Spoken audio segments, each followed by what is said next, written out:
Hey, how's it going? How's it going? How's it going? Hey Penguin, hey Bampy, how are y'all today? I hope y'all are having a good day. I was a busy little bee, but I was very productive. I've been getting back into the habit of exercising these last few weeks, and today I hit 2.6 miles. Boom. Let me tell you, that felt good. It's been a long time since I've done that much. And then did a whole bunch of errands I needed to get done. Had some food.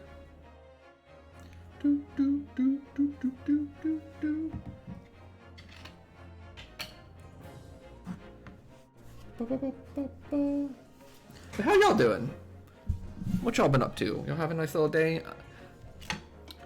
Have a nice little day off, Bampy? Oh, good water. Let me get the stream situated. And I think I'll mention it again later, but I think we can pretty much lock in that Saturday is going to be like a song request goof around stream. Just doing like some sort of roguelike, I don't care what. Or some sort of game that doesn't require music and just let chat go nuts. Picking the songs, we'll have no VOD or anything, but it'll be fun. Chat seemed to be excited. Went terrible? Nice.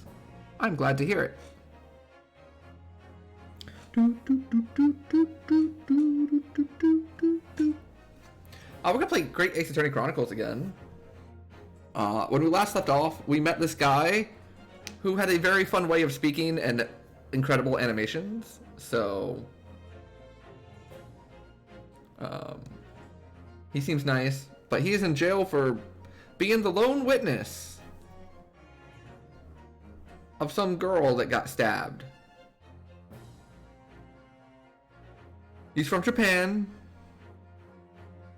No one will represent him because Van Zeeks is going to be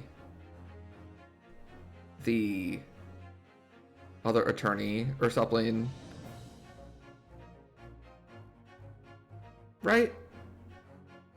I don't think I made that up. That's a thing that we learned, right? Yes, prosecutor. Last time we did the entire third case, so I'm just gonna talk about the fourth case, that's really all we did. We also met some guy that like solved infinite fish and chips. It was pretty cool. He's like some sort of detective.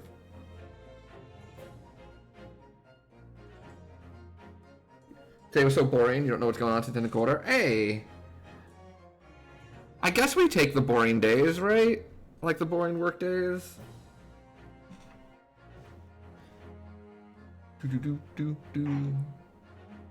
Start playing from the saved data. Yes! Yeah, it's this guy.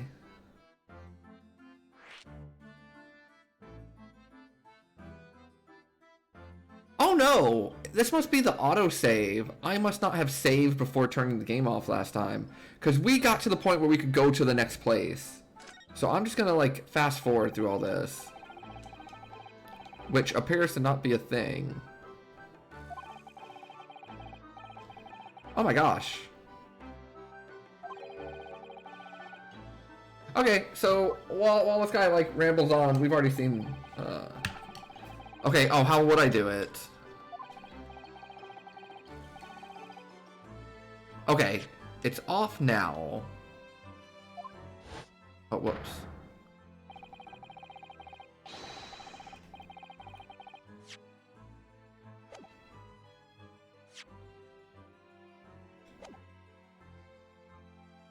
There's a setting in options.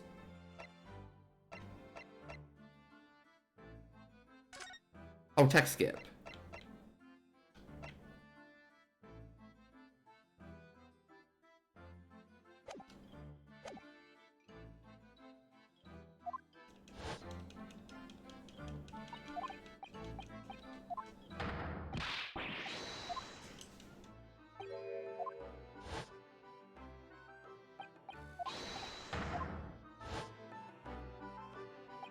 Turn that off before you move. Okay, good call. So yeah, for those who are just coming in, we saw this all last time.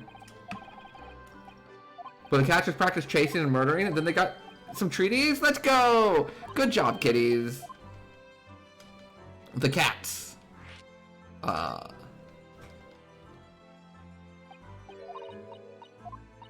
Cats got some treaties, and they got to play and practice. Seems like a good day if you're a cat. Very easy to miss text due to how animations interact. Gotcha. Hey, so I saw your post in the Discord about Xenoblade.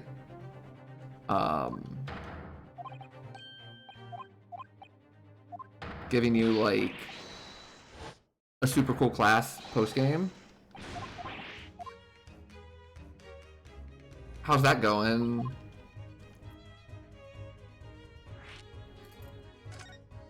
I like the Erlek Sholm's music.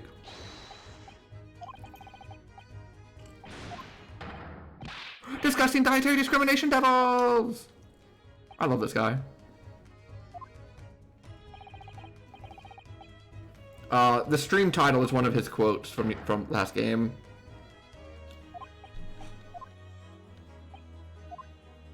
You get 2, and you've only used the hero character for the 1 so far.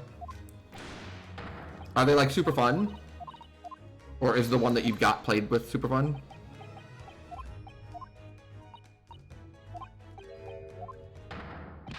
Fiendish foreign film flammery! Every time I hear about like busted classes, I think about Final Fantasy Tactics, where they finally let you have Thunder God Cid Orlando going into Chapter 4, and he's like your reward for making it through like the bullshit that is Chapter 3. And then like Orlando just murders everything, and like there's like one hard fight after that because Orlando like kills so many things. I think Bulk 3 is after it, and like Bulk 3 is still like a disaster. But I always enjoy when the game's just like, alright, you made it through that nonsense. Run around and have fun with this. She makes it stupid easy to get amazing ratings on your chain attacks and the class shit's damage. Hell yeah! Do do do do do.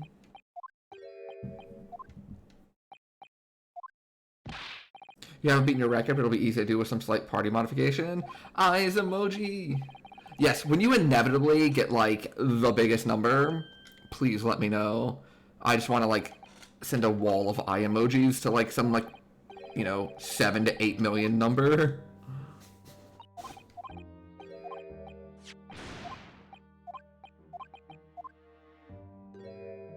Oh, also, there may be stream tomorrow. We might not be having raid. I'll let y'all know in the Discord tomorrow if it changes. And we end up having to stream. If we do have stream. Because I imagine we won't finish this case today. I imagine cases will now take 2 to 3 streams each. Like the only reason the last one was 1 stream was because I streamed for like 6.5 hours, right? So we might like try and do this case today and tomorrow, and then do Persona on Thursday.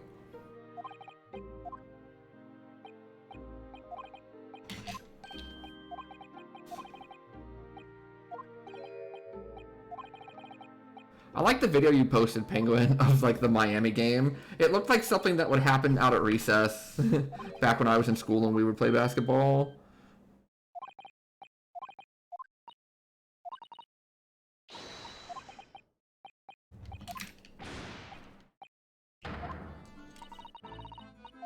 Okay, so this is where we were at. This is where we were at. So let me turn off text skip.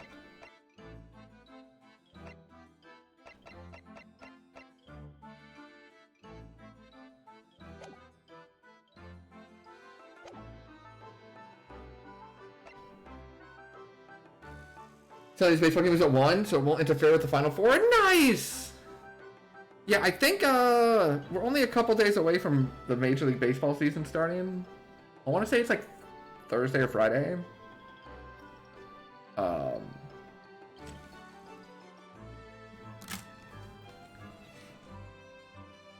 So I'm very excited for that. Oh, you getting to go to opening day? Or like, you know, the first weekend day? Yeah, enjoy the Bulls games. I always love when you post pictures of like the stadium stuff. It looks so pretty. I plan on going to a couple games here this year.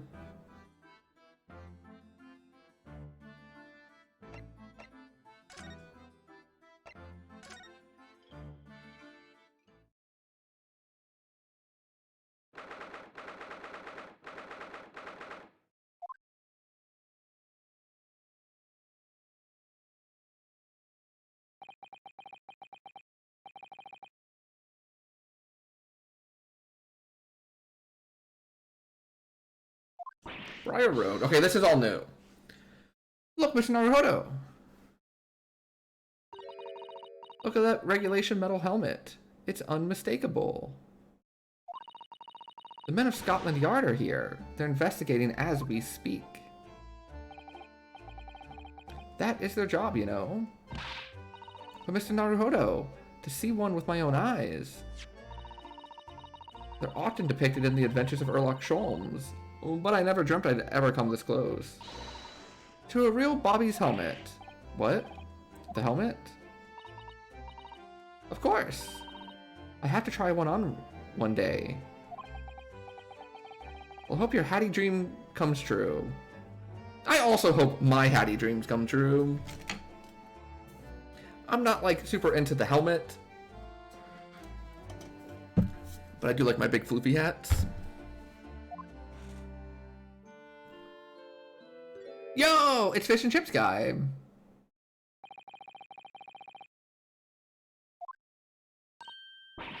Inspector Gregson. Do-do-do-do-do. Inspector Gregson. Do-do-do-do-do-do-do. This isn't on the tourist trail, as I'm fairly sure you're well aware. Hey, Bluebreed. Yes, of course. We're here to investigate. So you've been to the holding cells, then. What do you make of the criminal? He's not a criminal, as you put it, Inspector. He's a suspect. We'll see about that. You Japanese like to stick together, I suppose. Well, do what you will. It doesn't bother me. The bloke's in court tomorrow, whatever happens. And the verdict's a foregone conclusion. Ugh, the stone-cold air of rejection. Take heart! London at this time of year is full of stone-cold air. That makes it worse somehow. Now look at the little snowman! Hold on, let me examine. The snowman! What a delightful snowman. I didn't realize the English had a tradition of making snowmen as well. It looks a little creepy though. Oh, it has a scarf, look. You need one if you were out in this freezing cold all the time. I wish I had one. I'm afraid our budget is somewhat frozen at the moment too. We certainly can't afford a scarf. Surely the snowman here wouldn't miss his. But the person who made the snowman certainly would. Yes, I know, you're right. Anyway, even if I borrowed it, it wouldn't do much to warm my neck, would it? It's covered in snow. That's one of the officers from Scotland Yard. The police are making sure the crime scene is undisturbed. I have a feeling that if we wander too close, we'll be clapped in irons. I think perhaps you're being a little overcautious. We've done nothing wrong, so we have no cause for concern. Oh, my sweet summer child. Oh no, I'm not getting caught out again. Twice is enough. Twice I found myself in handcuffs despite not knowing a thing about what was going on. Yes, you've had some dreadful experiences. I'm sure it's that wide-eyed look of your panic you're so prone to. It does you no favors at all. Don't blame me. I was a victim. This patch of pavement must be where the incident occurred. Very wide open. Well, first of all, they said that there was no one else around, but like, there are buildings everywhere here. I thought it was like a wide open area and like no one else was around, but like, the evidence against this man is flimsy at best under my, like, that I know. That's true. I can't see anywhere an attacker could have been hiding. Excuse me? Inside any of the buildings around the corners from a carriage that was driving by? In a tree? Okay, the tree one might be a stretch. Oi! What are you foreigners doing here? Ah. We, just investigating the scene, officer. Conspiring with that mustachioed fella from Japan, are ya? Conspiring? Come here to destroy evidence, have ya? Get out of here before I give you an Iden. Go on. I don't know what an Iden is, but it can't be good. He shoot us away like rats. Yes, we should give him a wide berth, I think. What a disappointing experience.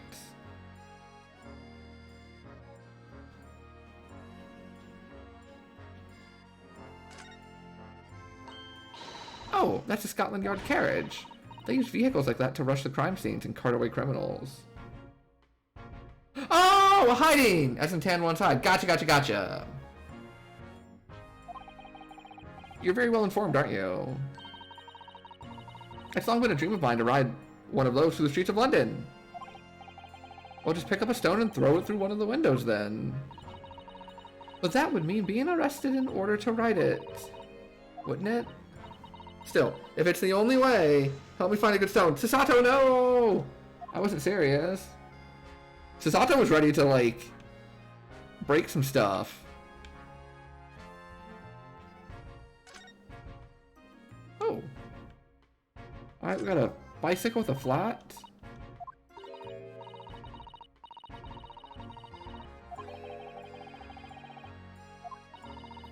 These bicycles have become extremely popular in London recently. There's even a movement to change women's dress to allow them to ride as well. A bicycle fad won't last. I don't see why anyone would want to ride something like that. Goodness, do you just like bicycles? No, not at all. I mean, it's not that I dislike them exactly. It's just that any occupation that involves taking both your feet off from ground seems reckless. If you ever tried walking on stilts and fallen into a river, I know you'd agree with me. Ryunosuke, have you tried walking on stilts and fallen into a river? That was suspiciously specific. Because I have to hear this story. One, why were you on stilts? I don't think I've ever been on stilts. I don't think one just, like, happens to be on stilts. I think you have to make, like, multiple conscious decisions to get on stilts, right? And then what were you doing on stilts next to a river? Like, were you on the sidewalk? Were you just on, like, the bank? I'll have to hire a bicycle sometime. You can sit behind me while I ride you around. Oh, that sounds so fun!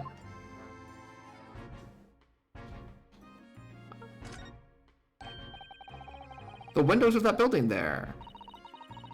Which are the windows? Yes, but they're filled with bricks. Oh, you're right. I wonder why. Perhaps it's an empty property where no one lives at the moment. There's smoke coming from the chimneys, though.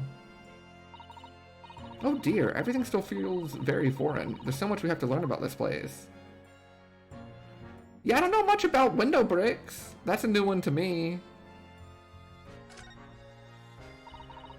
That's a rather typical old brick building, isn't it? I'm sure it has a long and interesting history. Time certainly seems to have taken its toll on the place. It's crooked and sagging all over. In fact, it looks in decidedly worse shape than the other houses around here. We must find some cheap lodgings ourselves, as soon as possible. Yes, you're right. Cheap, but ideally with reasonably level floors.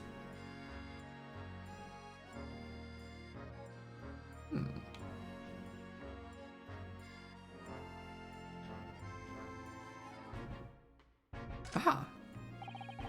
The clouds look so big and heavy in the sky, don't they? And with the dense fog as well, everything looks hazy. Oh, is it foggy?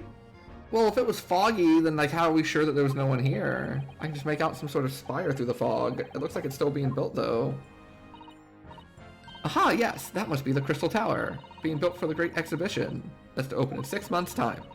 Apparently it's going to be very striking, glazed on all sides, and the symbolic centerpiece of the exhibition. It's to be the largest exposition in history, isn't it?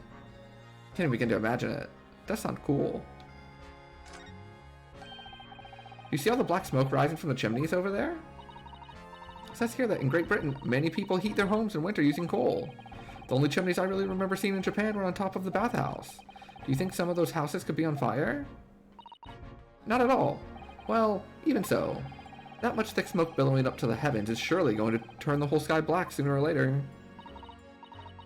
Gosh, you may be right about that. Doo-doo. Doo-doo. Doo-doo.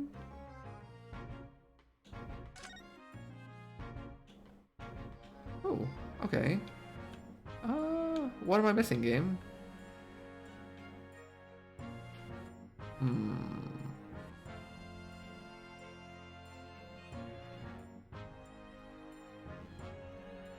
Oh.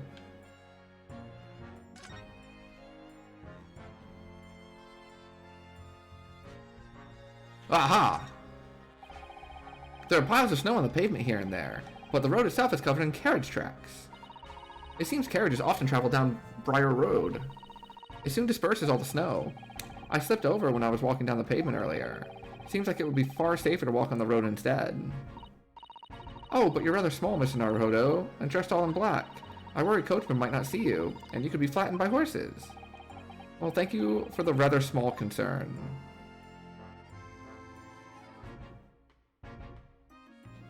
Doo-doo, doo-doo.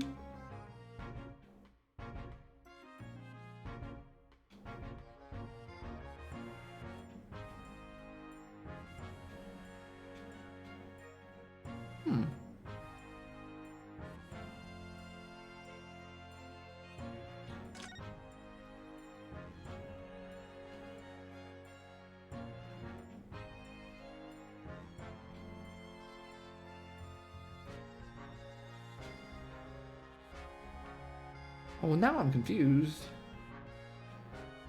I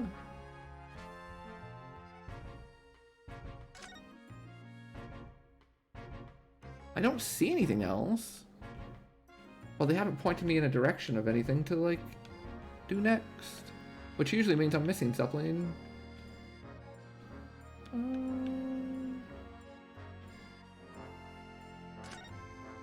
Oh, no, I'm sorry. I have someone to talk to. I forgot about that. Tell me about Scotland Yard, Inspector. Ever since I read about it in The Adventures of Sherlock Sholmes, I've been fascinated by the place. The Yard is the most sophisticated policing organization you'll find anywhere in the world, ma'am. Oh, and you know, I've always dreamt of wearing a real Bobby's helmet. It does make them look the part, seeing that policeman there with his helmet on. You certainly get the sense that this is a man who will take no nonsense in his duty of protecting the city. Oh yes, doesn't he look wonderful? Being a London Bobby is hard going, I can tell ya. Oh, really? First thing in the morning, you know what he does? Goes around and rouses all the laborers on his beat so they can get off to work. He wakes people up? Yep, raps on their windows with a long pole. Did it myself going back a bit. I had no idea. The Bobby works for the people of a town. It's just another one of his duties. Wow, sounds great, Gregson. Sounds like the way it should be, huh? Part of the community, helping everyone out. Someone you can go to with your problems. Spend most of the time, like, you know, doing basic things. Waking people up, giving directions, helping out. After that, he starts tirelessly patrolling the streets all day long. He has to cover 20 miles a day. That's the regulation distance. Can't really imagine how far that is, but it sounds like a long way. Let me see. 20 miles. That's approximately the distance from Tokyo to Yokohama. On foot? That's definitely taking things a step too far. And when it gets dark, of course, he has the important job of lighting all the gas street lamps. Oh my. And I suppose in between all those duties, Bobbies are expected to investigate cases as well? And chase after criminals trying to evade the law. I'm not sure you could call it in between exactly. More alongside, but yes. They're expected to handle those jobs as well. We do have men keeling over from time to time, I admit. I always dreamt of wearing one of those helmets, as I said. But it's with a heavy heart that I shall have to relinquish that dream to you, Mr. Naruhodo. Your heavy heart will be my heavy head if you do. It happened at around 5 in the evening 2 days ago, just there on that open bit of pavement. The victim, a young woman, was stabbed with a blade from behind. Hit the midpoint of the trial? You can go take an overdue shower? Nice! Congrats on catching up. I feel bad for catching you. But I'm glad you, like, pulled back ahead then. Have a good shower. Is it right that the lady's still unconscious now? You mentioned that she's being treated in the hospital. Oh, you're like 15 minutes behind? Okay. Yeah, you didn't know I had a whole case in me.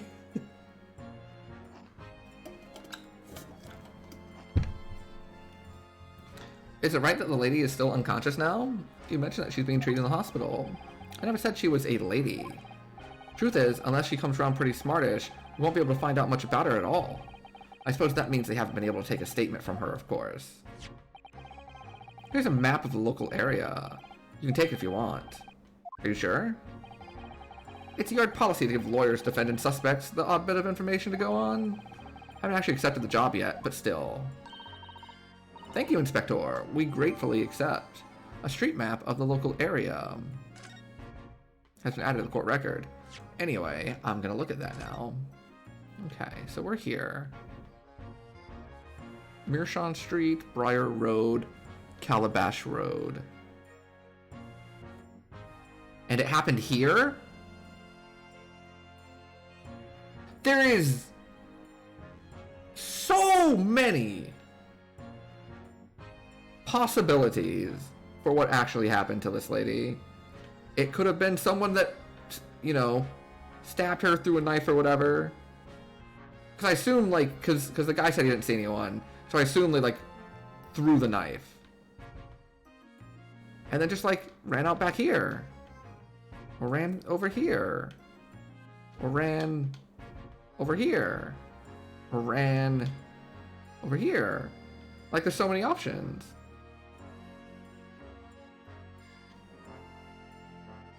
Okay.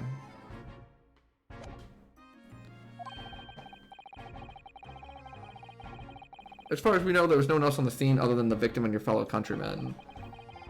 So who did it, do you think? Not much of a head-scratcher, is it? I know Mr. Natsumi is also claiming not to have seen anyone else around. But just because he didn't see anyone, doesn't mean anyone else? Yeah, exactly. See, Sasato! Sasato's like the smartest character in this game. She's like super sharp and on top of things. She's legit like the best assistant. Sorry, Fae friends. Y'all are still great. I'm sorry to tell you, but we most certainly can be sure. Oh. Because, ma'am, the precise moment of the stabbing didn't go unnoticed. It what? There are two very reliable witnesses, no less. How could there be witnesses if there was no one else there? That makes no sense. We have now established that there were other people there. It was a typical foggy London day, and your client obviously didn't see them. There are witnesses now? Hey, tell me about the witnesses. Who are these witnesses, Inspector? A fellow and his wife, and the man is one of the most reliable and respected citizens in all of London. Oh, okay, so you did it. He's a copper from Scotland Yard. You most certainly did it. A policeman? That might change things. And this policeman just happened to be there at the exact moment the woman was attacked. Nothing strange about that, madam. Part and parcel of being a bobby. Catching them banging the act and all that. Oh, okay, so it was the patrolman. Do you think it might be possible for us to ask that policeman a few questions? Be my guest. You can ask him what you like. In court tomorrow. Oh. I've no doubt he'll be summoned as a witness. So I'll give you something to look forward to. That's that then. He's got no intention of letting us meet the man beforehand, it seems. A policeman witnessed the incident. As your judicial assistant, I must warn you that this could make our job very difficult indeed. As a non-judicial assistant, I could have warned me of that too. Oh yes, one more thing, Inspector. What? The person who led you to the suspect. I hear that was Mr. Erlock Sholmes. What are you bringing him up for? Was it something I said? The color has drained from his cheeks.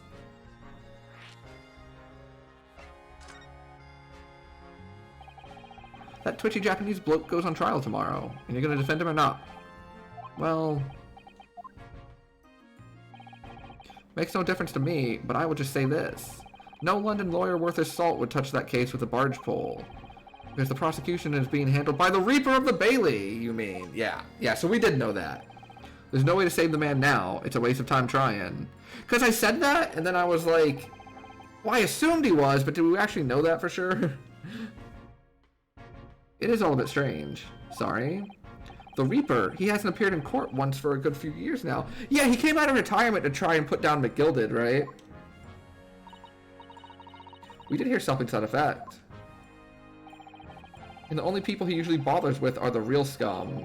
The master criminals. The violent ones. Master criminals? The violent ones? That's right, he handpicks his victims. Only deals with those guaranteed to go to the gallows for their sins. Which does not assume he wouldn't hang for what he's accused of, surely? That's just my point, Sunshine. Yes, the young woman was stabbed, but it didn't kill her. Couldn't even say the intent was there. So this isn't the sort of case I'd be expecting the Reaper to want to sink his teeth into, for want of a better phrase. Well, it's not exactly a minor infraction, is it? No, there's got to be more to it. Some reason he's taken an interest. Really? What sort of reason, Inspector? You think I can tell what's going on inside the head of that Lord of Darkness? You'll have to ask him yourself at tomorrow's trial. I'm really gonna have to face the Reaper again? The Lord of Darkness, as he put it? Gosh, it's so extra. I love it.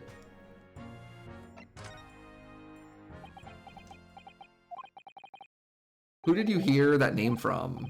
Oh, well, it was Mr. Natsumi who mentioned it. He said that Mr. Sholmes was with the police when they entered his lodgings. It sure was the result of... I'm sure it was the result of one of Mr. Sholmes' inspirational great deductions. Fiddle faddle! Huh? The man's an amateur, and I'm getting sick and tired of him showing his mug everywhere. Oh. I don't know where he gets his information from, but he turns up at the scene of a crime, wanders around spouting incomprehensible rubbish, and before you know it, he claims to have solved the case. Yeah, he's quite astounding, isn't he? He is a great help to Scotland Yard, though, isn't he? Gibble gabble! Huh. Ever seen this before? Oh yeah, that's Rance Magazine. The wonderful publication in which the adventures of Sherlock Sholmes appears. Yes, well, that wonderful publication, as you put it, sees fit to include several of the Yard's detectives in its stories. And the so-called great detective makes a mockery of all of us. If you ask anyone at the Yard, it's a misadventure to be included in any Sherlock Sholmes tale at all. Well, I suppose there's an element of that. We work our socks off, every one of us, only be frumped by the public thanks to that obnoxious detective. The man's as dangerous to us at Scotland Yard as he is to all our criminals. They can't really be true, can it, Inspector? Be careful. Hey, you know what? No. Wave the delicious pack of potatoes and fish around as much as possible, because maybe like one will fly out towards me and I can catch it and have some, because I love fish and chips. Oh my gosh. I love fish and chips. There is a very good fish and chips place near me. Clearly the great detective and the police have a complex relationship.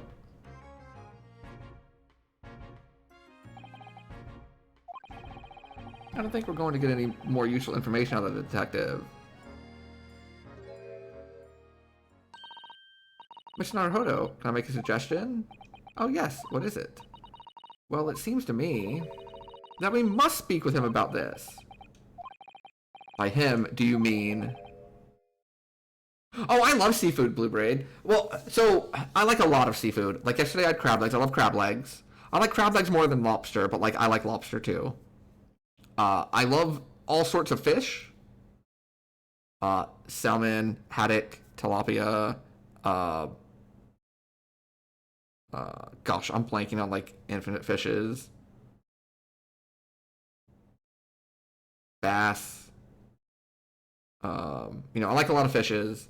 I'm not like super big on crawfish or oysters. Those I have problems with. Oh, I like calamari too, which is either squid or octopus. I can't remember which. I think it's squid.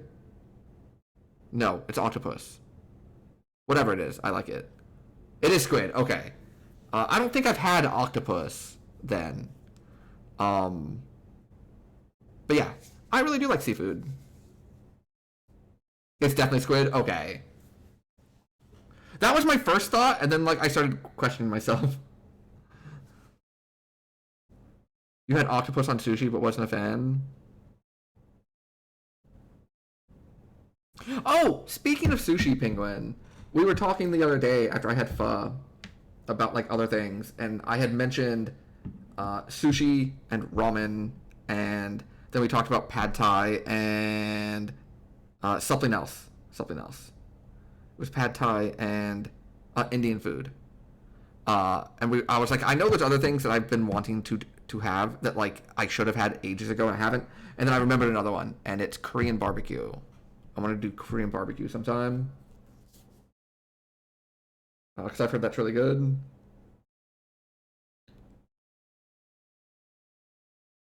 Or as they say in New Jersey.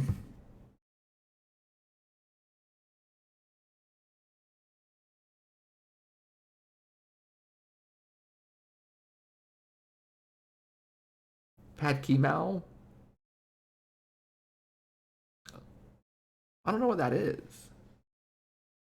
Galamon? um, Korean barbecue so good. Yeah, that's what I've heard. I've heard it's fantastic. So like I was a really picky eater when I was younger, right? And then I'm no longer a picky eater, but my problem is I get kind of bogged down in habits where like I have, I keep saying I want to do this, but then every time it's time to eat, I just like pick something I've already done before. I've been getting a lot better over the past few years on it, but I used to be like really bad on that. Pad Ki Mao is a spicy Thai noodle. You had me at spicy, and then you really had me at noodle dish. Oh my gosh, yes. I mean, okay, so of course it's really hard to say, um, like whether I like spicy things or not because everyone has a different definition of what spicy is, right?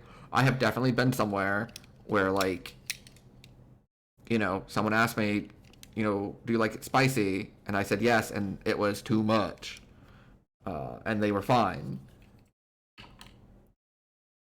But, I am all for spicy Thai noodle dish. Yes, Mr. Erlach Sholmes, exactly. Korean barbecue is so good. That's it's the thing where you like kind of make it there, right? Like they bring you like the meat and like the hot oil or something. I might be mistaken, but I think that's what it is. Maybe not all of them are that way. But I've heard it's like incredible. Look at those shining eyes. You can't wait, can you? She looks so happy. Well, Mr. Natsumi did blame Mr. Sholmes for all of this. He did. He really did. Which makes him an involved party in the case. Are you just going to ignore that? I hope not. I assure you, it's not simply my selfish desire to meet with Mr. Sholmes again. The trouble is, we have no idea of the man's address. It's Baker Street! Alright, Sasato. How do you know that? It's in the stories, of course. 221 Baker Street, the most famous address in the world. I see. Well, there's nothing to stop us from going, I suppose. We better try to find our way there before Sasato-san gets any more excited and unpredictable. I'll summon a carriage. I absolutely love when people get like super excited about something they're into. Like, almost at levels of, you know how like you get excited around a dog? Dog has no idea what's going on, but like they get excited too. It's kind of how I am. Someone starts like popping off about like something they're really into and excited about, and I'm just like, let's go, let's do it. I'm in. Sasato is good. I love Sasato. I'm not trying to like. I don't want to just always make comparisons to the other trilogy because that's kind of unfair, and like the characters and stories can stand on their own and stuff, right? But Sasato is definitely my favorite judicial assistant.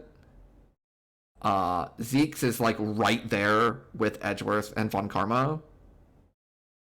And like every other character in this game, I like more than the original trilogy. I feel like this game is everything I liked about the original trilogy with none of the things I didn't like about it, and then it's all cranked up to a 10. And like, I love what's going on here with the great detective, Mr. Erlock Sholmes.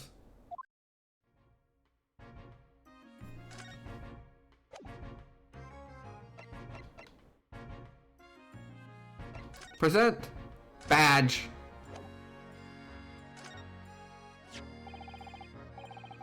Can I show you this? Am I supposed to know what that is? I've never seen that insignia before. It's worn by the defense lawyers in the Empire of Japan as a symbol of their profession. In other words, it's a worthless trinket here in Great Britain. Oh no, it's very important to me. It shows my spirit. An English gentleman keeps things like his spirit very much to himself, I'll have you know. Shame. It's okay to show excitement and emotion, Gregson. The only person you are harming by like not showing emotion is yourself. Or something. I don't know. It sounded better in my head, but you know what I'm saying. You're harming yourself if you don't like show emotions. Get excited about the things you're excited about, dude. Pop off with people. Geek out.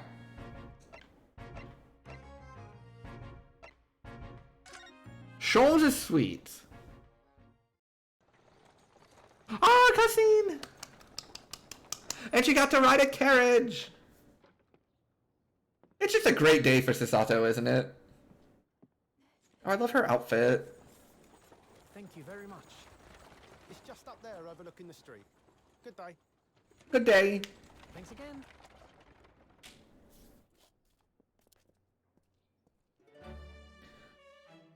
This is it. The residence of Mr. Herlock Sholmes.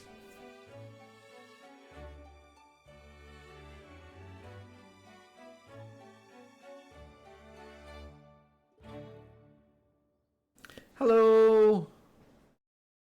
I love the anime cutscenes.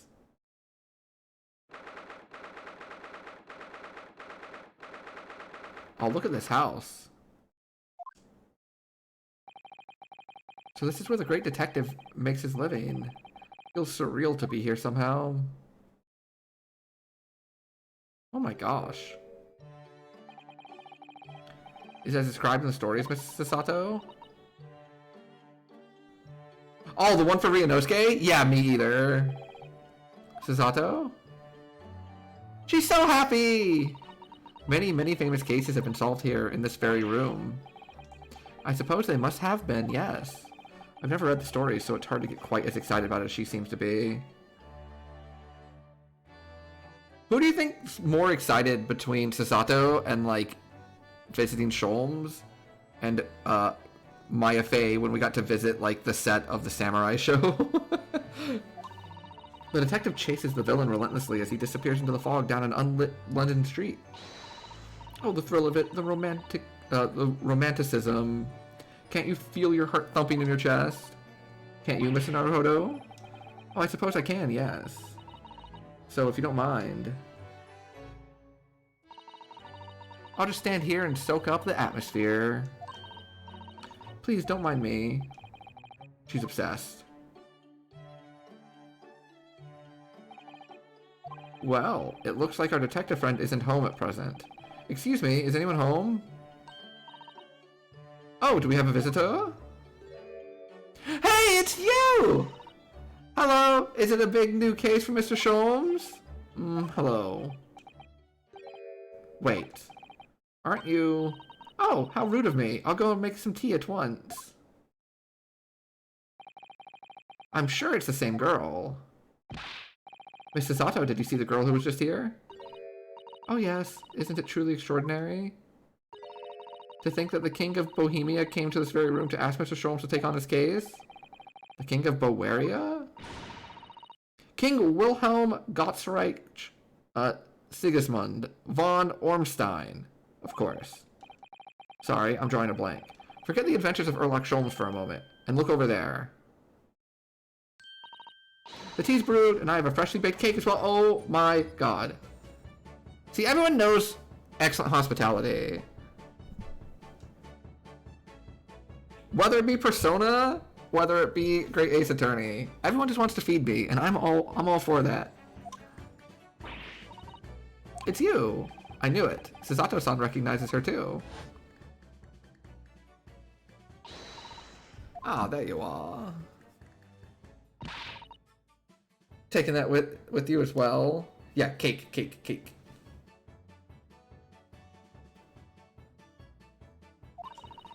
I was looking forward to the trial run of my experimental smoke grenade launcher.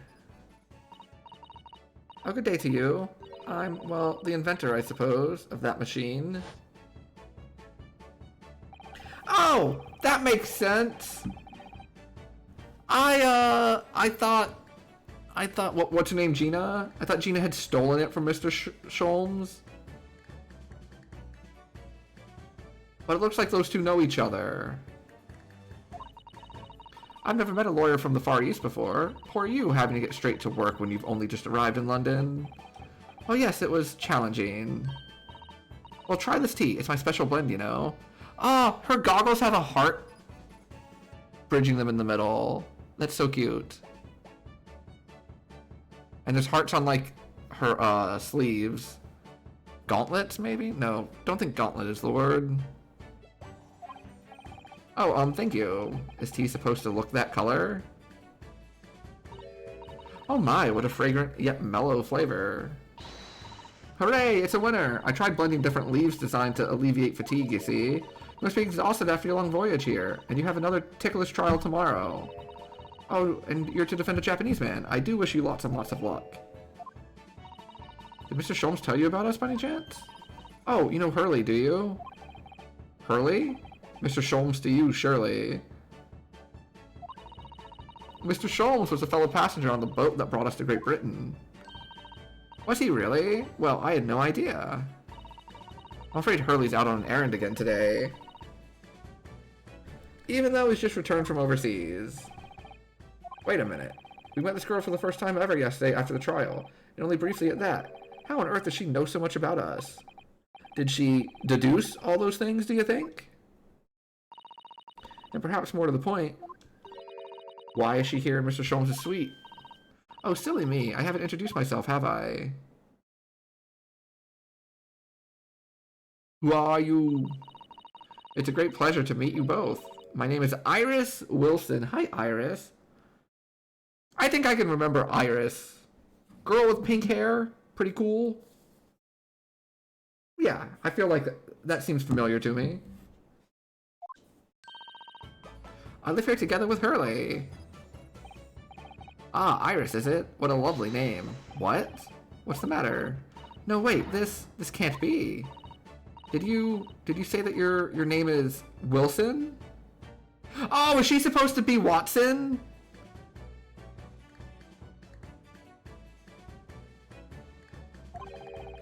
What's the matter with Susato? Why is she so flushed all of a sudden? Sure is! Yes, that's right. And what are your names? Oh, I'm Rinosuke Naruhodo, a lawyer from Japan, and this is Susato Mikatoba, I believe. A judicial assistant. Oh, I got it! I remembered your full name, Susato. It's wonderful to meet you. Lovely. Susie and Runo. Got it. Alright, yeah.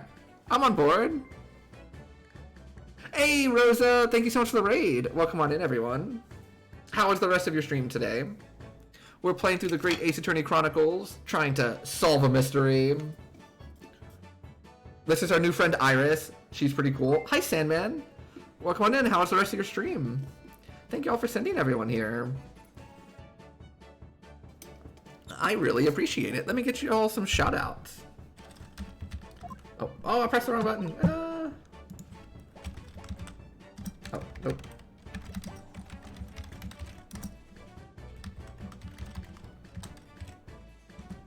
And both these should work. Yes, perfect. All right. Yeah, give Rosa and Sandman some love. Thank y'all so much.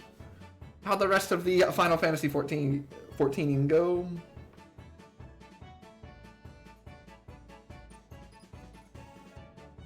I have met Iris! Oh my god, I love Iris. And I just put together that she's supposed to be Watson. So she's, she's Erlock Sholmes' Watson. Also, welcome back. Hopefully a good one. Nice and refreshing.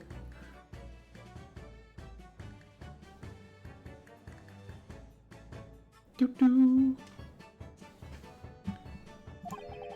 And Runo. Oh, there's more to this girl than meets the eye. I have so many questions for her. I don't know where to start. Yes, and so do I. Alright, yes. I will talk to you momentarily. I want to... Oh, this place is huge. Okay. Yeah, let's see what we got. A mystery shoe, a curious hammer, some mysterious dancing men, a bust of Napoleon. Ah, what an entrancing collection. Oh, what is this? 1 second.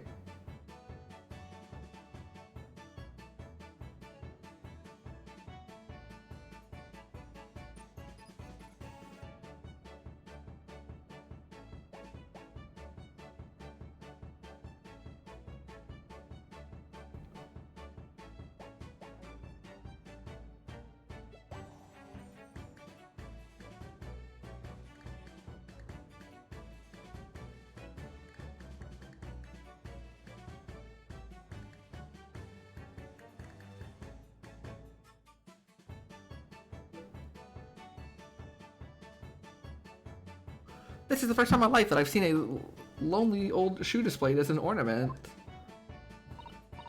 Oh, those are all mementos that Hurley has collected from his past cases? Really? Even the bust? Yes, that's right. When the mood takes him, he likes to throw it on the floor and smash it to dust. The poor defenseless emperor? Mr. Sholmes destroys it? Yes, and then he buys a new one. You make it sound like he is the temperament of an insane sculptor. How entrancingly bohemian of him.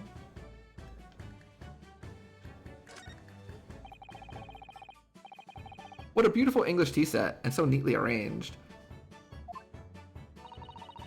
It's a favorite pastime of mine, a cup of herbal tea in the afternoon.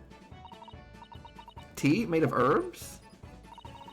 That's right, I grow all sorts of herbs in the garden, so I can experiment with different blends. One moment, don't go away. I'll brew a pot of the special blend I came up with earlier today. She looks delighted. I only hope it's safe to drink. I love her. You know, at some point, chat will be wrong when they say you're gonna meet, like, your favorite character in the game. But it hasn't happened yet. That's a charming little white shelf, and full of charming little bottles, too. Oh yes, but don't touch any of those. They might explode. They explode? Are they exotic chemicals? Do you use them for exciting experiments? Yes, indeed. And as Hurley always says... Chemistry is an explosive science. Oh, she even did like the same mannerism as he does with the point. I love it. Sorry, I agree. A single discovery can trigger an explosion of innovation all around the world. Or perhaps he just meant it literally. Either way, mental note. Do not touch any bottle that belongs to Iris. How is the cool chair not one? Oh, that's a neat lamp. What on earth is that big black lump over there? Ah, that fascinating thing is called a typewriter.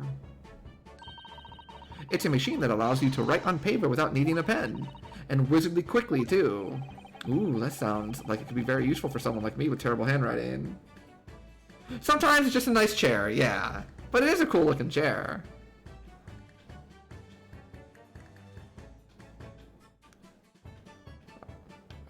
Is that it over here? Yes.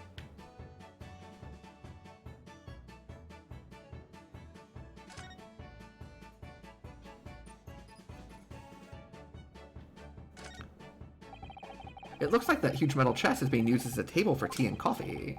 It seems very sturdy, with an equally sturdy lock.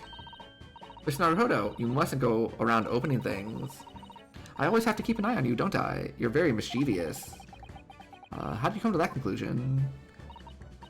Oh, that chest. Contains some of my most valuable things. And that smile tells me you're not going to give us any clue about what they are. I do like this fireplace. It's one of the best things I've seen since we arrived in the country, in fact. Really? I mean, I guess it's a nice fireplace, but you've seen some pretty cool stuff already. Lingering beside the fire and watching the flames flicker and dance in the grate. Oh, it's so relaxing. Okay, alright, you sold me. We can't relax, not when there's so many interesting things on the mantelpiece.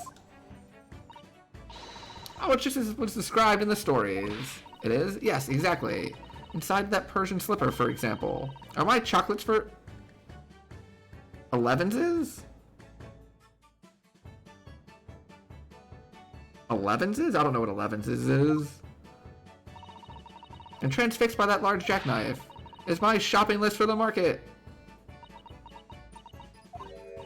Oh, it's not quite how I remember it being described in the Adventures of Erlock Sholmes. Poor Sasato-san, she looks crushed. Never meet your heroes, chat. Unless they're cool, then do meet them. Tea or coffee taken at mid-morning, often accompanied by a snack. Oh, okay. Interesting.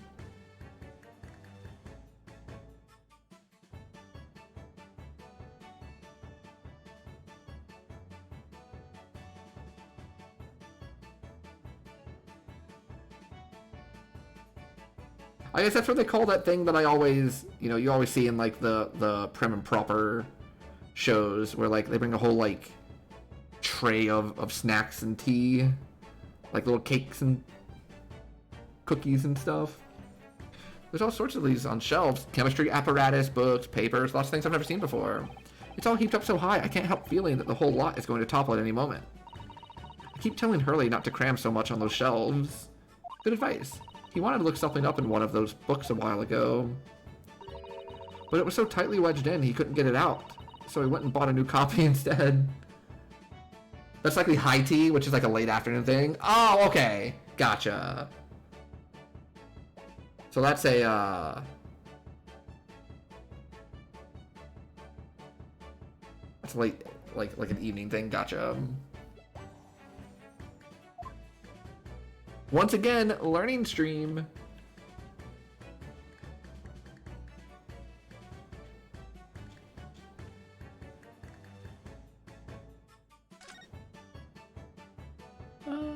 Oh, yeah, let's talk about this. What on earth is this huge over-the-top machine? That's the great analytoscope. It can analyze anything, really, anything at all. But can it see why the kids love the taste of Cinnamon Toast Crunch? That's absolutely incredible. It's one of Hurley's inventions. It took him a whole year. He said it was to help him with his investigations.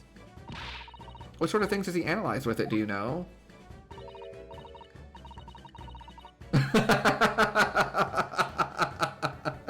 But yes, it can, because it can see the sugar in it, and that's what the kids love. The answer is the sugar. Well, actually, he hasn't used it for anything yet. Why not? Apparently, on the evening he finally completed it, it suddenly occurred to him. I don't actually have anything I need to analyze. It's the cinnamon sugar swirls in every bite. Oh no, I got it wrong. See, this is why I needed an analyzer. Because if I had the analyzer, I would have just been able to see it. I would have been able to see the cinnamon sugar swirls in every bite instead of just thinking it was the sugar alone. I would have seen the whole picture with the analyzer. Shame. Oh dear.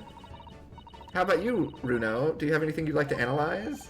Only thing that springs to mind is the machine itself.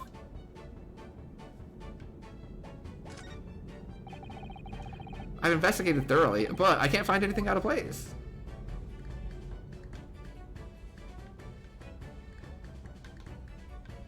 Don't give me more things. Oh. What about the chalice? What about the chalice? No. The skull? No.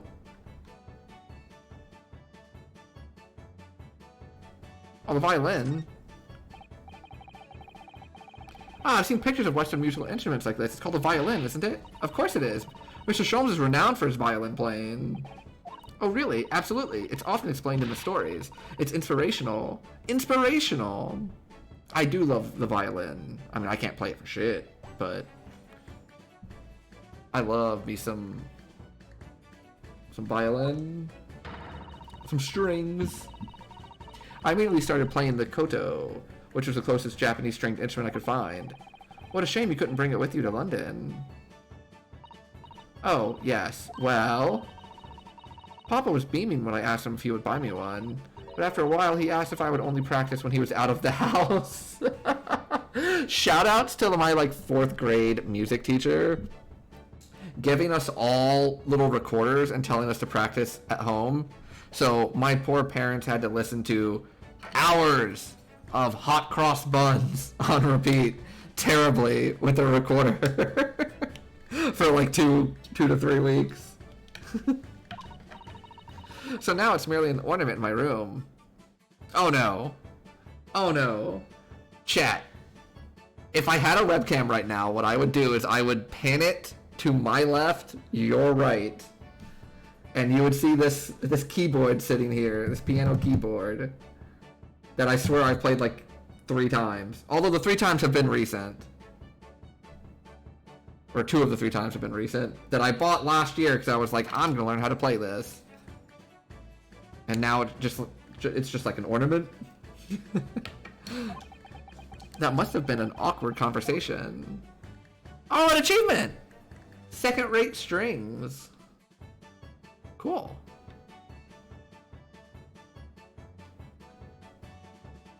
Alright, I guess it's time. Let's talk to friend here. It was you that we ran into yesterday, wasn't it? At the Old Bailey. Yes, that's right. You were ever so helpful. Thank you so much. Oh no, not at all. I'm so sorry we couldn't have been more welcoming. Though at the time, we did have a rather large gun pointed at us. Like this? Yeah, exactly like that. Thinking back now, you left with Miss Lestrade in tow, didn't you?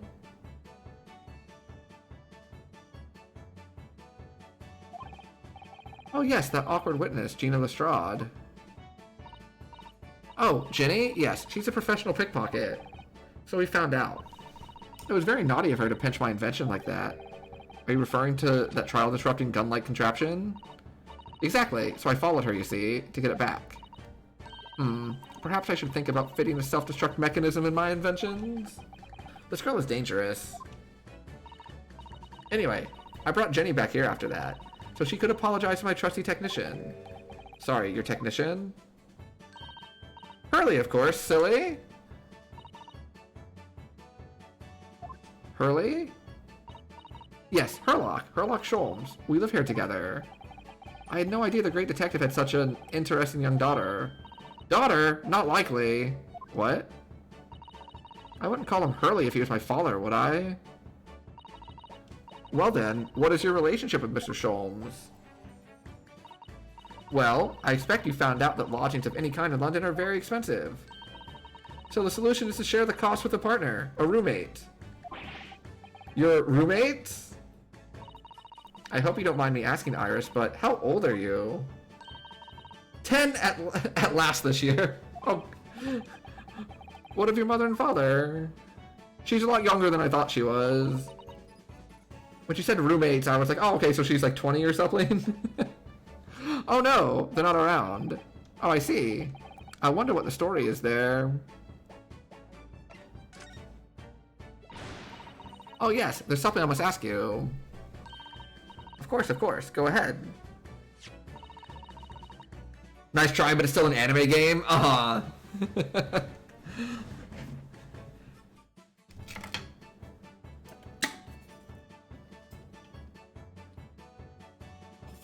See, I was banking on the anime trope of looks young but is actually older.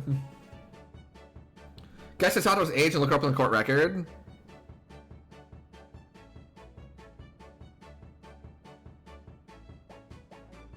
I was thinking like college age, like 18 to 22, somewhere around there. 16? Oh yeah, so she's younger than I thought.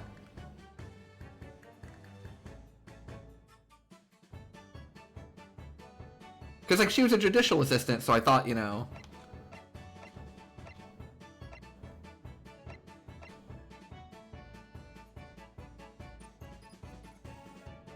Cosmo was 23? You know, I still don't like the past tense. The past tense makes me sad still. But yeah, I definitely thought like her and Cosmo were basically the same age. I thought they were both just like college students. You know, him getting ready to start lawyer stuff. Her like being his assistant. Sorry, stickler for actually. No, I understand. It must be done. It just sometimes it's like a little gut punch. You know what I mean? I feel so robbed of us having like not getting to have some interaction between Kazuma and Zeeks, or Kazuma, Zeeks, and Erlock Sholmes. Like, that's all I wanted. I'm a very great fan of the Adventures of Erlock Sholmes, and how old is Erlock Sholmes? Oh god, I thought he was also in his 20s. But now I'm afraid he's gonna be like 15 or something. Gonna be like the Detective Prince. Yes, I read every issue. It's delivered all the way to Japan on a ship. Oh, this is so exciting. My stories are being read on the other side of the world. Oh my god, is Iris the one that makes these stories? It's just like some 10-year-old writing stories about her roommate. And like the world just decides that he's a great detective because that's what the stories say. My stories? That's right. Hurley is always solving such amazing cases, you see, and he tells me all about them. They really are quite fascinating. It would be such a shame if I was the only one who ever heard them. Son of a bitch. Goodness. Last night, he was telling me all about a new case he just solved on a steamship traveling from a faraway land. So I was just in the middle of typing up the manuscript for the next issue before you came. You are the author. Well, you know a secret if you like. I'm gonna call the latest adventure The Speckled Band. The Speckled Band? That's certainly very familiar. Of course, I always change one or two details in the stories, here and there. Creative license and stuff, yeah. This time I had the idea of making a venomous snake be the cause of all the trouble. That was Mr. Sholmes' first thought. Am I correct that that's an actual an actual Sherlock Holmes story? Like, is that the joke here? I have vague recollections of someone telling me that it was like a story. Like when they did like the preview of chapter 2 and there was like a snake or something. I think chat said that like those are actual Sherlock Holmes stories.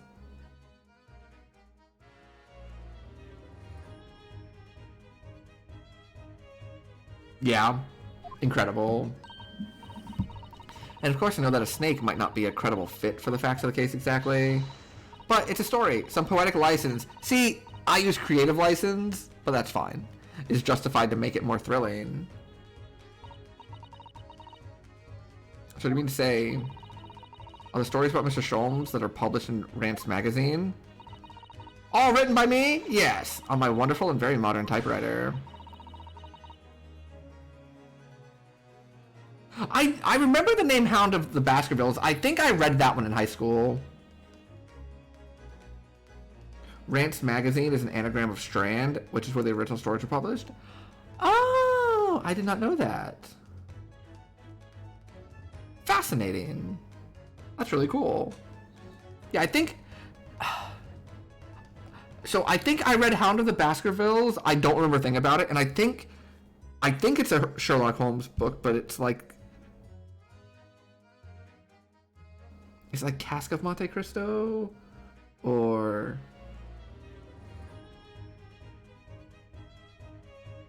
What was it called?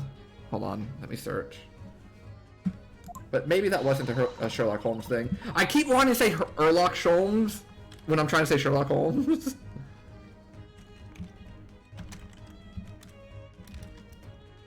No! Wait, is it this? Okay, no, I'm like way off base. I'm thinking of this. This is what we also read. Okay, that's what we also read. But I was mixing up the two. Okay. So I think Hound of Baskervilles is the only thing I've ever read of Sherlock Holmes, and I don't remember a thing about it. And that's why earlier when we were playing this game, and we were talking about Sherlock Holmes, I was like explaining my perception and understanding of Sherlock Holmes and Watson, and it's basically from the Robert Downey Jr. Sherlock Holmes movies, and chat was like, oh heavens no. Count of Monte Cristo is another thing. Gotcha. Okay. So I was mixing up two things. Yeah, because I was like, so my understanding of Sherlock Holmes is that Sherlock Holmes is like, you know, kind of a dum-dum. Not like a full dum-dum, but like kind of goofy. And then like Watson's like the actual like really good detective and stuff. And chat was like, oh, no. No, it's not Robert Downey Jr. and Jude Law. It's like, it's totally different. And I'm like, oh, I need to like check in on some of these then. Maybe I'll pick up a book or two tomorrow. Because I'm going to pick up my other book from the bookstore. Because they had to like ship it from like another location to them. It's another book in the First Law series, which has been really good. I love me my high fantasy. Okay, what was Count of Monte Cristo then? Let me check this one out.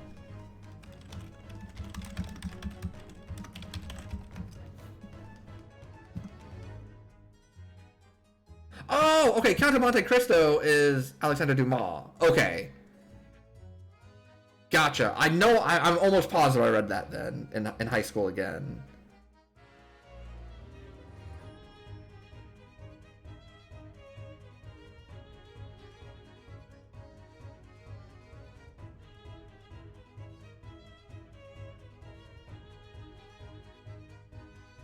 Yeah, okay. Yeah, that sounds familiar. Susato... Oh, wait, hold on. But all the stories I've ever read are written by a doctor of medicine, Dr. John H. Wilson. Yes, this is called a pen name. Often, authors would write under a false name for various reasons. One of the reasons being because for a period of time, and I mean it might still be the case, but it was much more prominent at one point, it was harder to get people to buy your books if the name was female. So they would like write under like a male pseudonym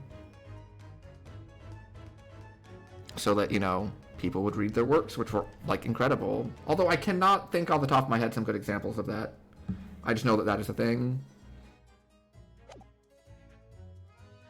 Susato was getting more and more worked up. We are crushing her dreams, aren't we? Ah, yes. That's me. I mean, my name really is Wilson. But what about the doctor of medicine part? That's all true too. I'm a doctor of medicine. No, at 10? At 10.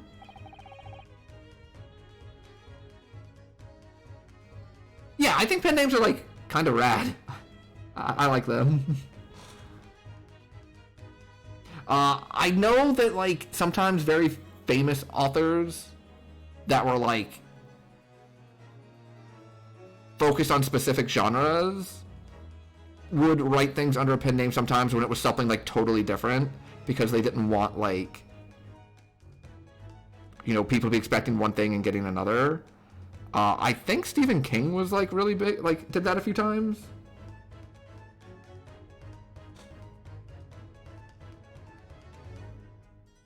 It's quite incredible. But Dr. Wilson is an English gentleman. Ah, yes. I did alter the setting slightly for the stories to be more compelling. Do you think someone would do that, Susato? Write something that was just a lie?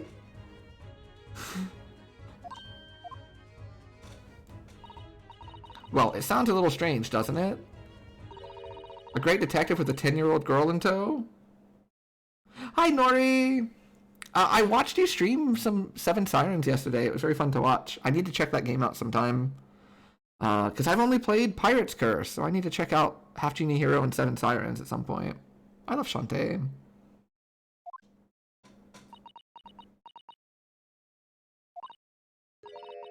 I suppose it does, yes. Poor Sasato. She looks like her whole world is just falling apart. I'm so sorry.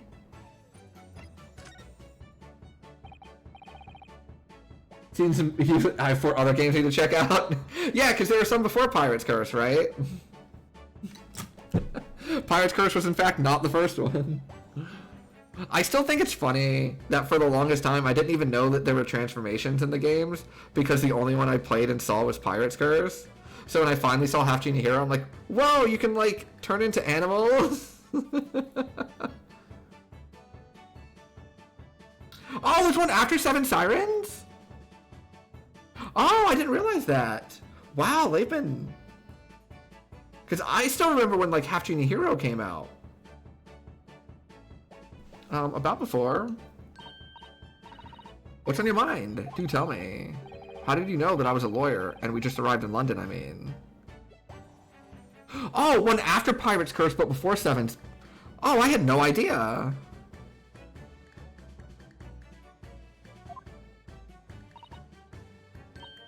Oh, and that we have a difficult trial tomorrow. How did you know all of that? Oh, that's what you mean. Please, tell us how you did it. Explain every detail. Of course, I'd be delighted. Although, there's really no mystery. Now let's begin. Oh, the goggles are on! Iris Wilson's proud to present her Logic and Reasoning Spectacular. First of all, I knew already that you were a lawyer, Runo. After all, I met you yesterday at the Old Bailey in the defendant's antechamber. But you also said that we only just arrived in London. How did you know that? I observed a passport and travel ticket protruding from your breast pocket. Oh, so I was reasonably confident that you must have only just arrived in the country. And on top of that, you accepted a case against that particular prosecutor, telling me you were unaware of London's court affairs. The Reaper of the Bailey. I walked right into that one, didn't I? Then I noticed a red ink stamp on the back of Susie's hand. You were given that when you visited the local prison to meet with a suspect, weren't you? Earlier today. They use those stamps to keep a close eye on comings and goings, you see. I didn't realize. And a red stamp is only used for people visiting foreign inmates. So, that told me that even though you had only yesterday concluded the trial of Magnus McGilded, the two of you had already had cause to visit a foreign inmate at a local prison. However, neither of you was wearing a particularly sad expression on your face, so I concluded that the prisoner was unlikely to be a friend or a relative. That led me to believe that you must have accepted a new case. I see. But how could you have known that the trial is tomorrow? Well, having barely been home a few hours yesterday, Hurley solved yet another case. It obviously amused him. He told me that he'd caught a Japanese man who was bawling and trembling. Well, clearly that must have been Mr. Natsumi. Now, Runo has that fancy Japanese sword. And I think your outfit is called a kimono? Isn't it, Susie? Well, anyway, it was clear to me that you both come from Japan yourselves. So I put two and two together and decided you must be defending the Japanese man Hurley caught. And there was only one conclusion those facts could lead to. You both came here to ask Hurley about the case. Alright, you know what? Why don't you be the detective? I don't have to fix anything that you said. You were correct. Oh, gotcha. Okay. Gotcha, Bampy. That one is Half Genie Hero. There's a note on the mantelpiece that says the man's trial will be tomorrow. Hurley's always stabbing his notes with a knife, you know. He is silly. And that's all there was to it, really. Were you listening? She's way too busy doing everything else in this household. Yeah, she does literally everything, doesn't she? She makes a list, shops, writes novels, cleans, makes tea, cooks, pays the rent, it seems like. Thanks for listening. I'm Iris Wilson. That was one of my great deductions. Okay, so like, I know chat told me my interpretation of Sherlock Holmes based on the only things I've seen, the Robert Downey Jr. and Jude Law movies was inaccurate, but this is making me think that it's more accurate than I thought it was. Because once again, Watson is the smart one, and like Sholmes is kind of dumb, but also not. He's also smart. He's just like picks up on wrong things and gets, taken off on the side a little bit, and then you gotta stare him back, and then he'll get there.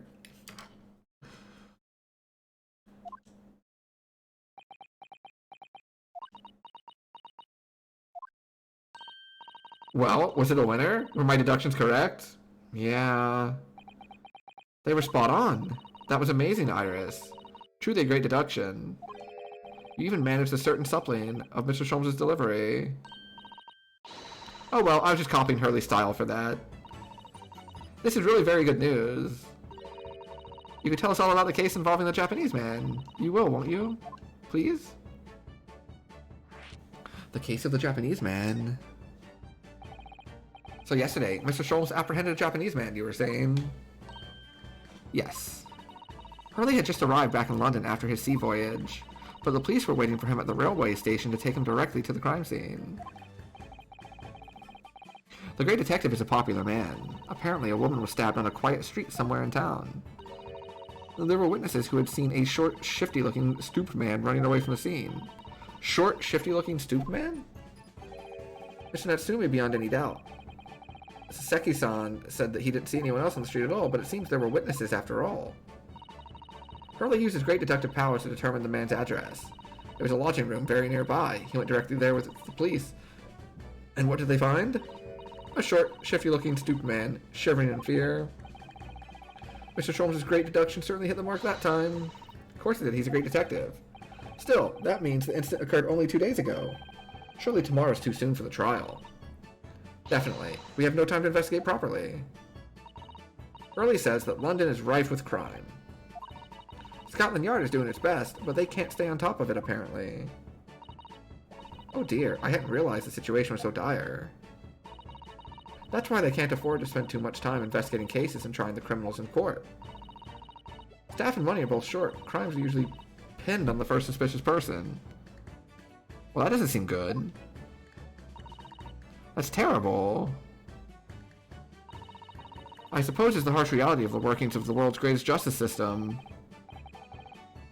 But in that case, is it really the world's greatest justice system? Seems flawed to me. I don't hold out much hope for Saseki-san.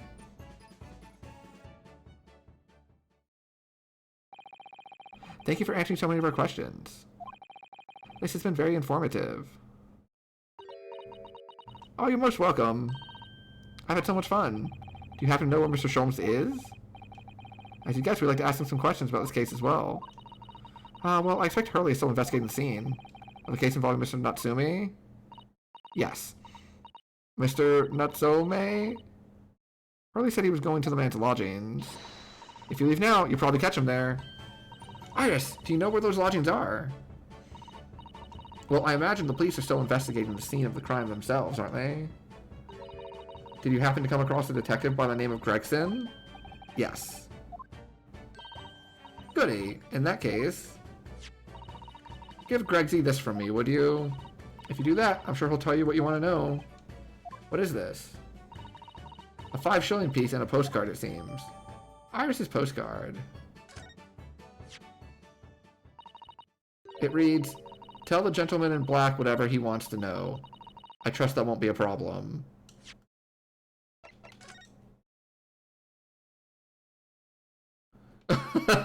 It almost sounds like a threat.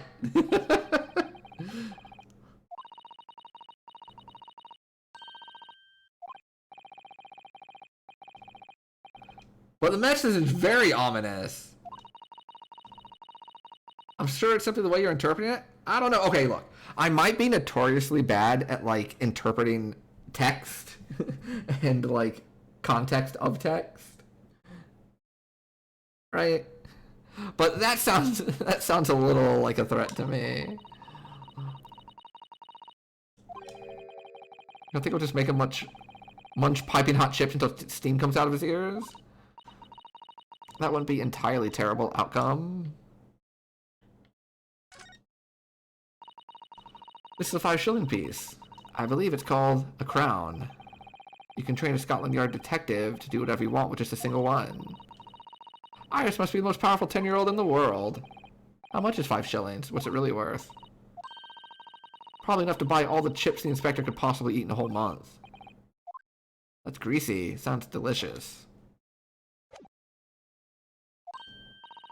Expect the inspector help us? Thank you, Iris. We'll give it a try.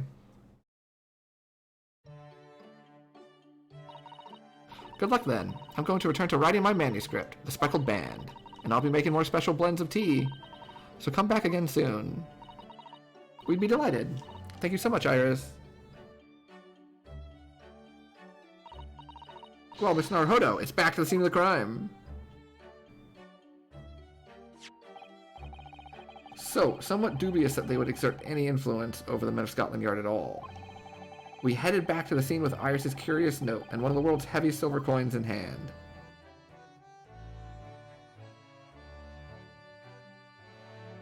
To be continued.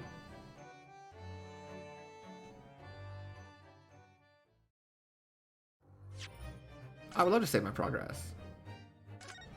Oh. Okay. I'm gonna press like continue so that y'all have music, and then I'm going to take a quick break, stand up, stretch my legs, grab me another drink. Lots of speaking during these games, lots of reading, so I go through my water rather quickly.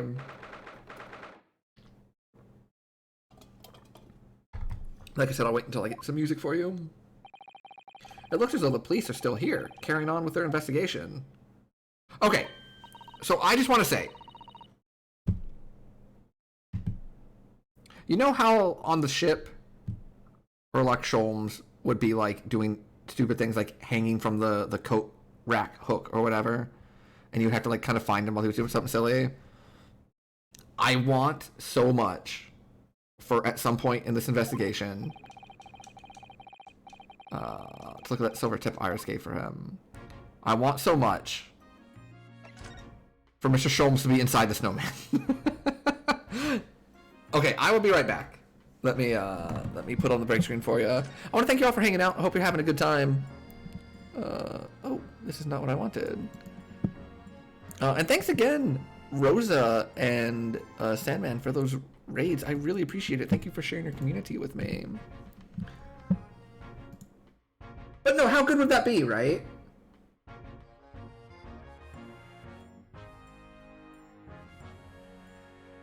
It would be so good. Like, just imagine. Holmes, like, bursts out of the snowman. You found me. Alright, I'll be right back.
Alright, I'm back.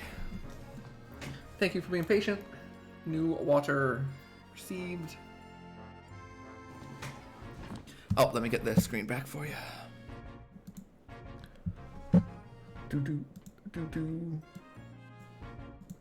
Okay. So we've already done everything here, so let's talk to this guy. Present! Here you go, buddy. Inspector Gregson, do you have a moment? Sorry to say I don't. I'm a very busy man. Much too busy to talk to a pair of foreign godabouts, that's for sure. We have these for you. A present from Miss Iris Wilson. What, for me? From her ladyship? Her ladyship? Give that here at once. Come on, hand it over. That's for me.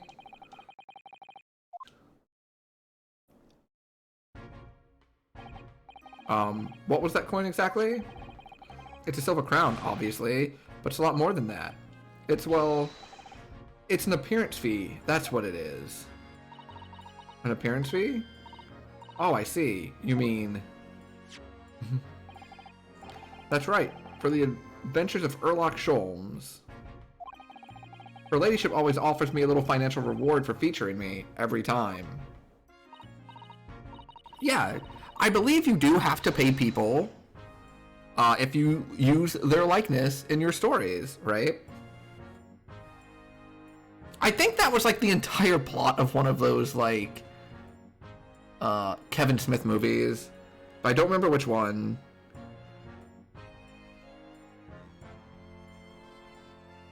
Like, they found out they were making a movie based on them, and they had to, like, travel all the way to LA to, like, be like, hey, wait, hold on. We need money. Yeah, you're a ladyship.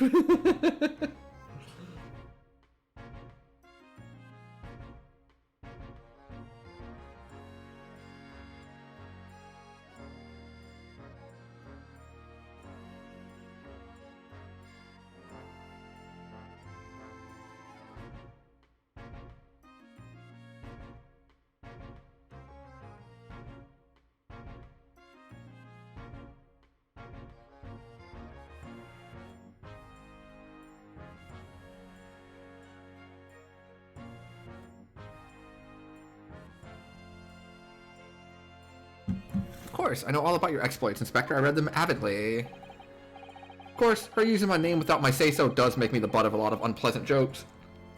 But still... I'm sorry, Inspector. That must be difficult for you. Never you mind that. So what do you want to know then, eh? Sorry? Tell the gentleman in black whatever he wants to know. I trust that won't be a problem. Obviously it's not a problem. Go on, fire away. What do you want to know? Well, if you wouldn't mind, Inspector, we'd very much like to know the address of Mr. Natsumi's lodgings. Ah, the little knife-wielding mustache Japanese fellow. He lives in a right old hovel. It's just over there. Look. On the first floor of that house in the corner where that wreck of a bicycle's propped up. That's nearby indeed. Oh. If I remember rightly, the landlord is a Mr. John Garadeb. Yo, Vi! Welcome on in. Thanks for raiding. How was your stream today? Let me get you a shout out. We are playing through the Great Ace Attorney Chronicles for the first time. It's been really, really fun. I really like this game. Everyone, be sure to give some love to Vi. What were you playing today?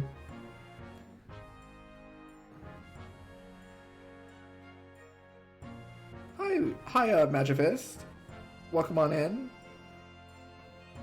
Very nice you share your community with me, Vi. Hold on, I'm stretching, sorry. Play some KOTOR 2? Oh!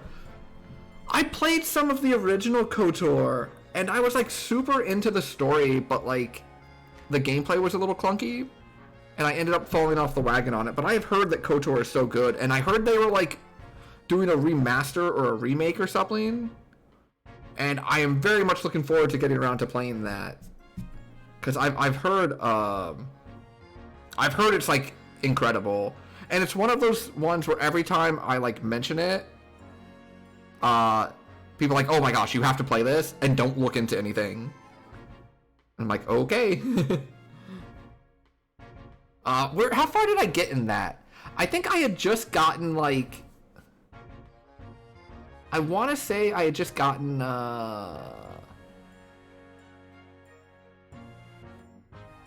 maybe like a second lightsaber. Yeah, that's what everyone tells me. And I think it's the same people that made like Mass Effect, right? And I love the Mass Effect games. Hey, Turkey! Yeah, it's been a little bit. Hope you're doing well too. I'm doing all right. Can't complain too much. Yeah, I've been a little bit. Playing through the second one now for the first time. And how are you liking it? I played, because I know you're a huge Star Wars fan, Vi. I played last year, what's it called? It's the one with Cal Kestis.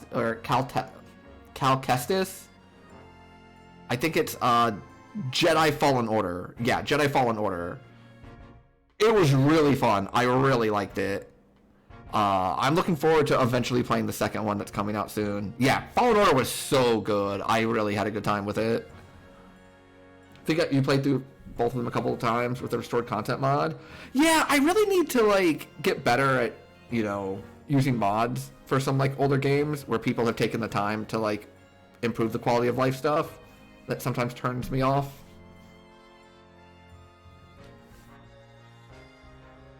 Have you been watching a lot of the Star Wars shows, Vi? Because I haven't been able to catch them, but a couple of my friends like keep hyping up.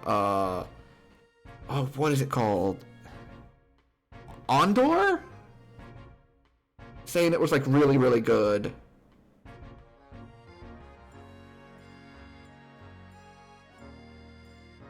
Andor's fantastic. Yeah. I've heard it's like really, really good. I'll have to like check it out at some point. For those who haven't played, Fallen Order is literally $4. Yes! Fallen Order was really good, and you can't beat $4. Or it's hard to beat $4.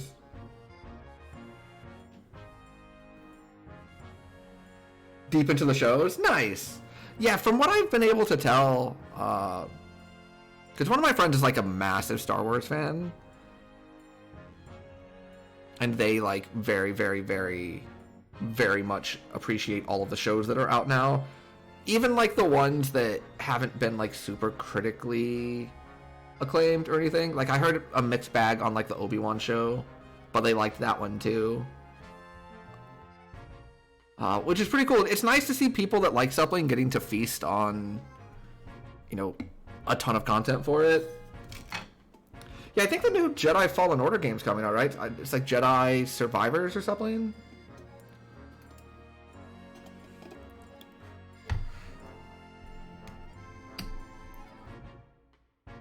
If I remember rightly, the landlord is a Mr. John Garadab.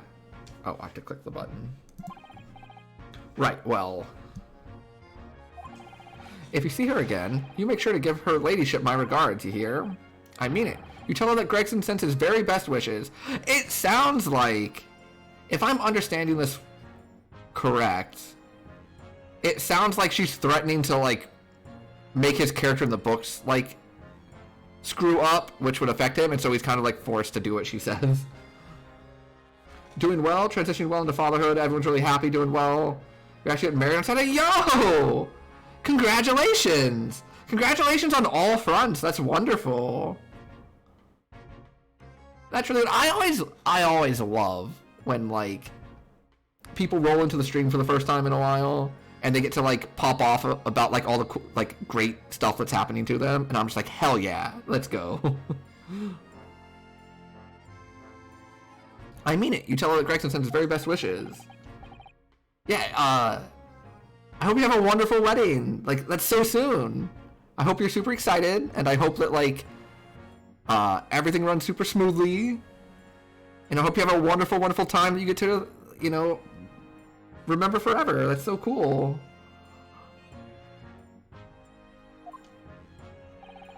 Goodbye for now, then. And long live her ladyship. What in the world, Iris? What is...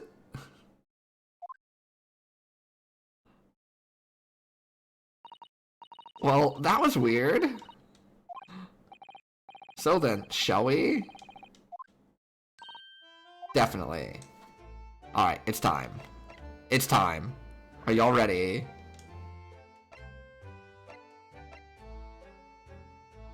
I'm ready. It's your boy.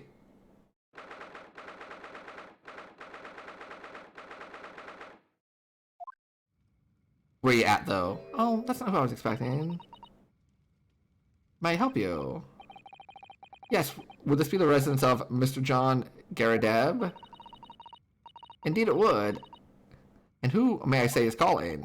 My name is Ryunosuke Naruhodo. Thankfully it's not that kind of anime game. Yeah, I think she's like threatening to make his character in her books like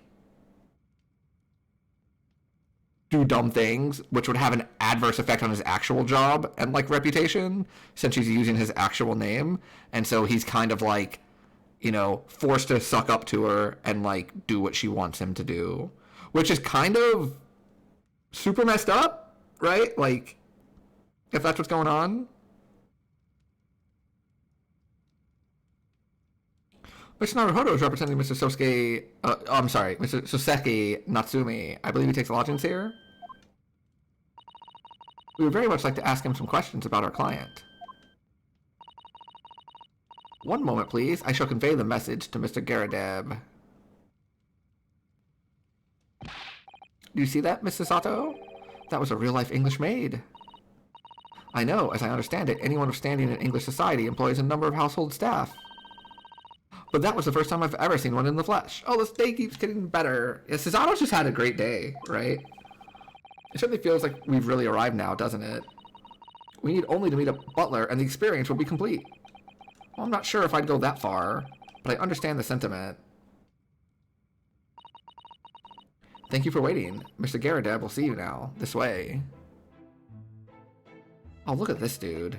Hold on, let me examine. First of all, I give you props for having an entire cannon in your house. In your living room. Like, that's pretty cool. That's a full-size cannon. What's it doing in here? I like seeing how cannons and treadmills often are just like, you know, places to hang clothes instead of get any use. Oh my, it's real. I thought it might be a replica. That old thing? Bah, that's a little more than a toy. Sorry. The army was selling it off when I retired, so I decided to give it a new home. Never know when the enemy might attack next. Jolly useful to have a cannon about the house. You know, I was gonna say it's weird for you to stir your tea with, like, your pipe, but I guess it's really not. I guess it's actually, like, perfectly reasonable. I just never thought of it. Really? It isn't? Overkill? Be prepared, I always say. You never know what this twisted world is gonna throw at you next, boy. You think there may be trouble brewing? Always is. Take Joan here. Never fails to have a clean apron in the reserve. Dries them over the barrel, you see. They dry very well on the cannon there, Joan tells me, which rather proves my point, I feel.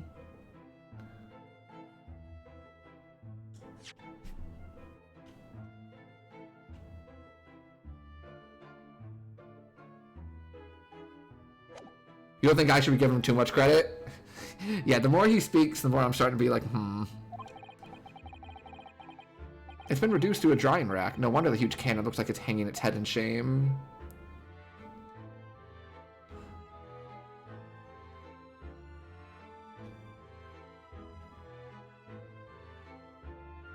Relevant tweet from yesterday? Oh, let me see this.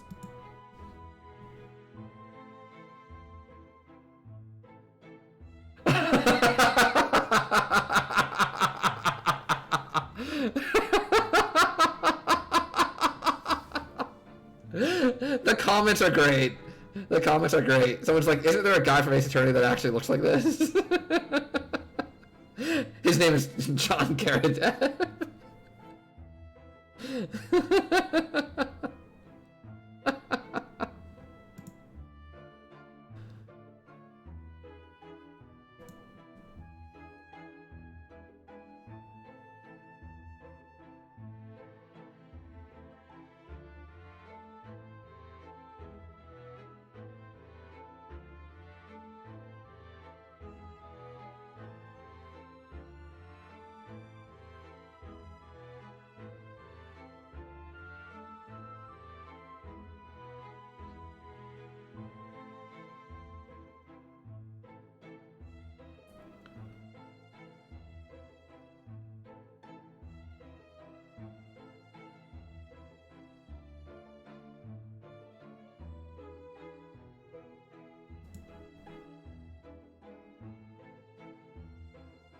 Oh, that's so good.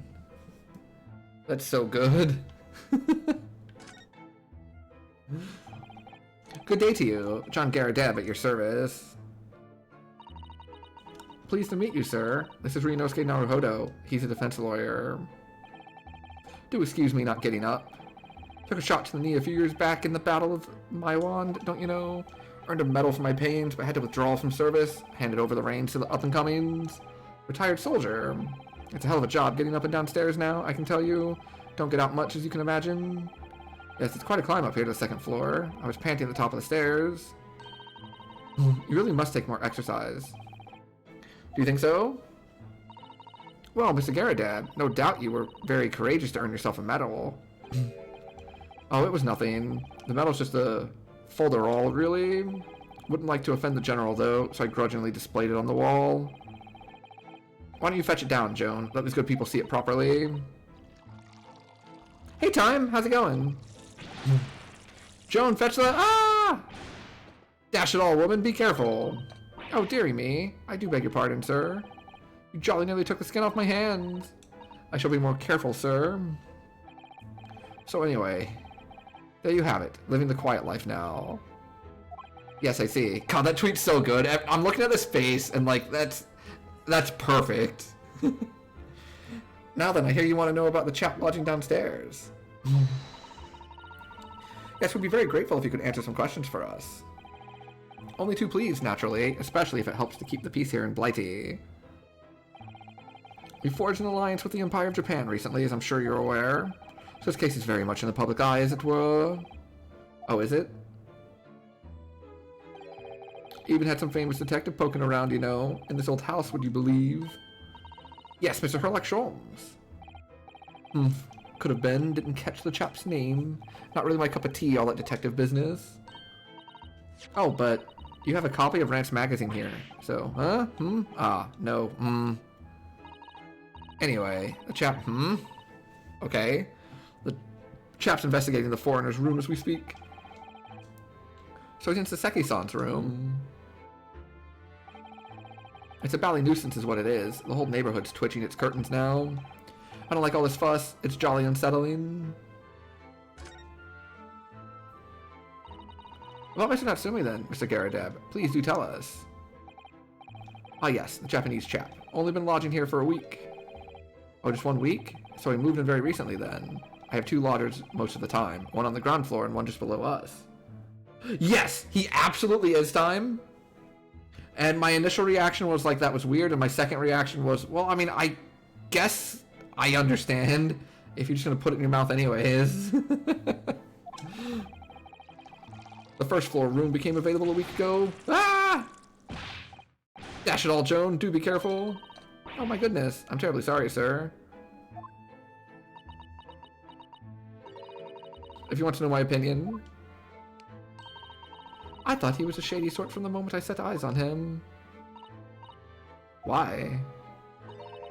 He seemed to have a most nervous disposition, always shaking and looking over his shoulder. The man had shady written across his sweat-soaked brow, if you ask me. I said to myself, Joan, that man is trouble. Sooner or later, he's going to do something untoward. And I'm rarely wrong about anything. We won't be calling this maid as a witness, that's for sure. Was there anything else that struck you as suspicious? Yes, oh yes indeed there was. And she's dying to tell us. Had you noticed anything else at all about your lodger, Mr. Natsumi?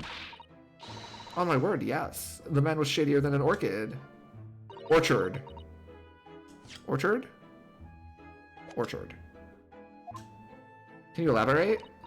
Well, take the man's room. Absolutely stuffed full of books, is it? More than anyone could ever read. So? And he never so much as passes the time of day with another living soul. Haven't seen a single visitor call. Alright. So, like, he's a shut-in. That's fine. He just trots off to the old bookshop every single day. Comes back at 5 to light the gas fire. Alright, I am literally going to a bookstore tomorrow, but okay. And the funny little man is up long past the time everyone else in the house has gone to bed, too. Starting to take this personally. Oh, I see. The gentleman on the ground floor goes to bed at around 9 each night. but I've never known that Japanese fellow to retire any earlier than 2 in the morning. I am currently telling myself that if I can get back to going to sleep at 2, it would be nice. Because I'm currently staying up to like 4 or 5. Ah. Could you clarify something, I wonder? What, pray? How do you know so much about Mr. Natsumi's routine? Oh. I'd understood that neither of the lodgers live on this floor of the house, is that correct? That's right, yes. They're both below us, on the first floor and street level. Then how is it that you know so much about the lives of your lodgers? The precise times that they come back in the evening, for example. Even the times they go to bed.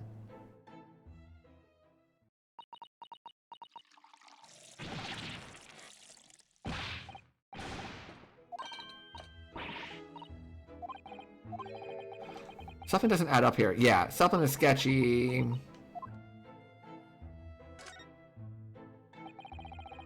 Have you noticed anything else at all about your lodger, Mr. Natsumi? Oh my word, yes. Wait. The man was shadier... Oh, again. Wait. Oh no! Ah, I clicked the same one. Whoops.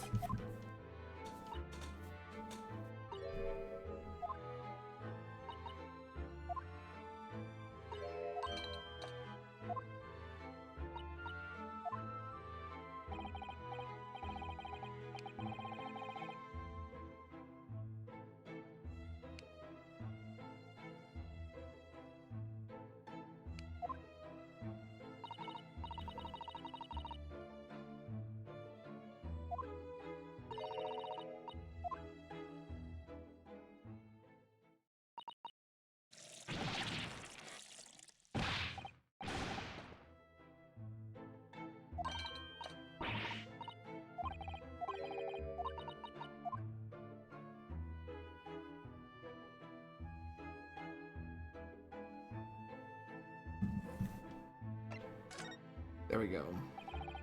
It seems that the incident took place at around 5 in the evening. Do you happen to look out the window at around that time? The window? Yes, we noticed that the window over there looks out over Briar Road. The incident took place on the pavement just on the far side of the street. Was there anyone suspicious loitering around nearby? 5 o'clock is dinner time in the Garadeb household, so I'm afraid I don't remember seeing anything. How about you, Joan? No, sir, it would have been dusk outside already at that hour. And with the fog as well, I should think it would have been quite impossible to see the other side of the road. Oh, I see. Did you notice anything else out of the ordinary? Such as? Anything at all, even if it seems unrelated. Well... Was there something then? There's nothing particularly significant, but around that sort of time and here and there. Every time he starts to say something, she starts burning his hand. I'm awfully sorry, sir.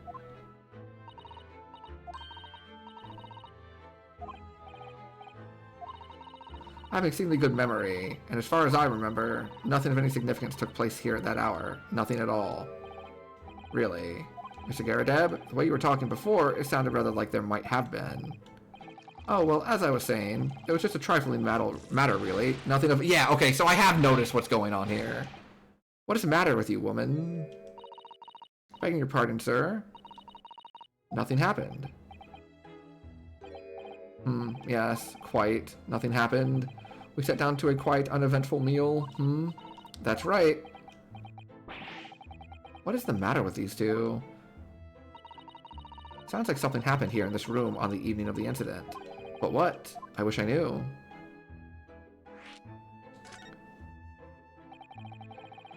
Could you tell us which floor Mr. Natsumi's room is on? Why, certainly. Just below us on the first floor. And Mr. Sholmes is investigating, even as we speak. Yes, told me Natsu's name, had asked him to look into the matter, so I gave him the key. Mr. Natsumi has engaged Mr. Sholmes' services? That's a blatant lie. Would it be alright if we also had a look around?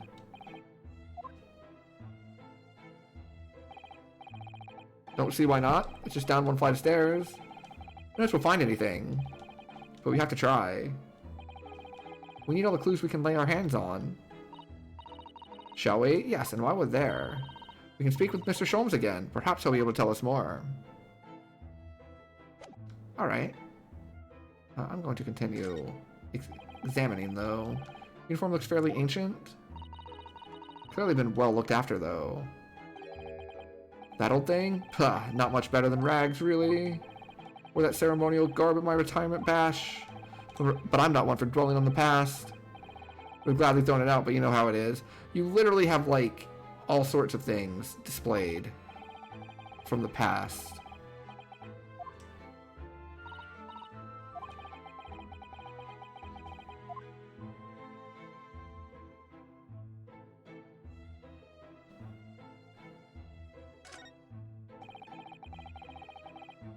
I notice you have a pile of books here. Do you enjoy reading? I've experienced a London winter, boy. The nights are long. No better way to pass the time than in front of the fire with a jolly good book. Oh, there's a copy of Rance magazine here. No doubt Mr. Garradeb enjoys the adventures of Herlock Sholmes. The great detective has a great many followers, it seems.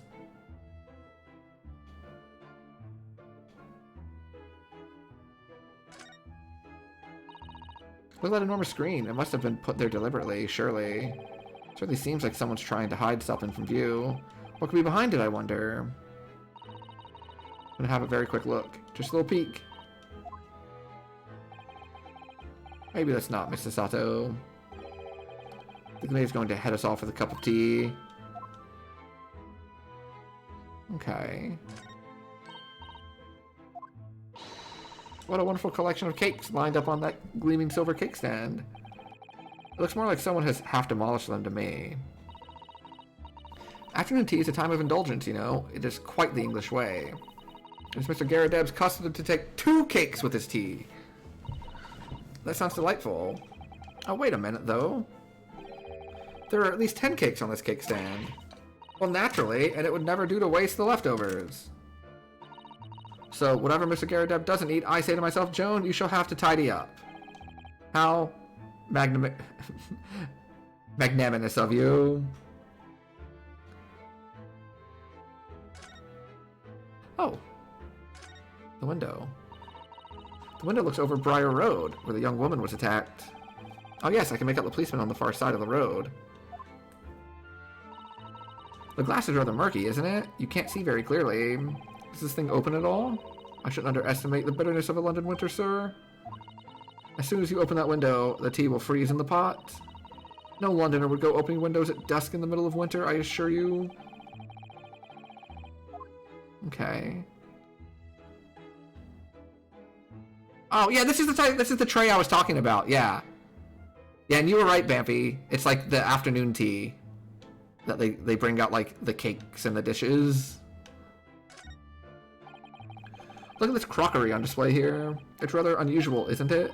Oh my, a genuine London dresser. Isn't it delightful? Although the shelves seem to be broken, and the crockery is, oh dear, it's in pieces. It really is. The word cracked wouldn't do that Chinaware justice. Ah. Did they shoot a cannonball in here? Surely not. Because that shelf looks like it got demolished.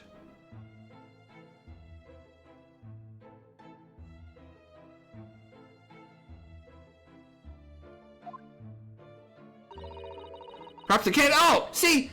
Okay. Sazato and I are on the same page on a lot of things. And unfortunately, when Sazato says something this early in the thing, it means that, like, no, that's not. Stop being silly. This reminds me a lot of, like, the W and M thing from last one. Is that the conclusion of my logic and reasoning? No! I just thought it would be cool. I'm sure they didn't shoot a cannon. But, like, what if they did shoot the cannon? Yeah, it's probably something like that. But let's not delve too deeply here. It's my great... Okay, ready? It's my great deduction. Ready? There is a cannon here. Clearly something happened yesterday. From the way they were talking. Everything is broken here.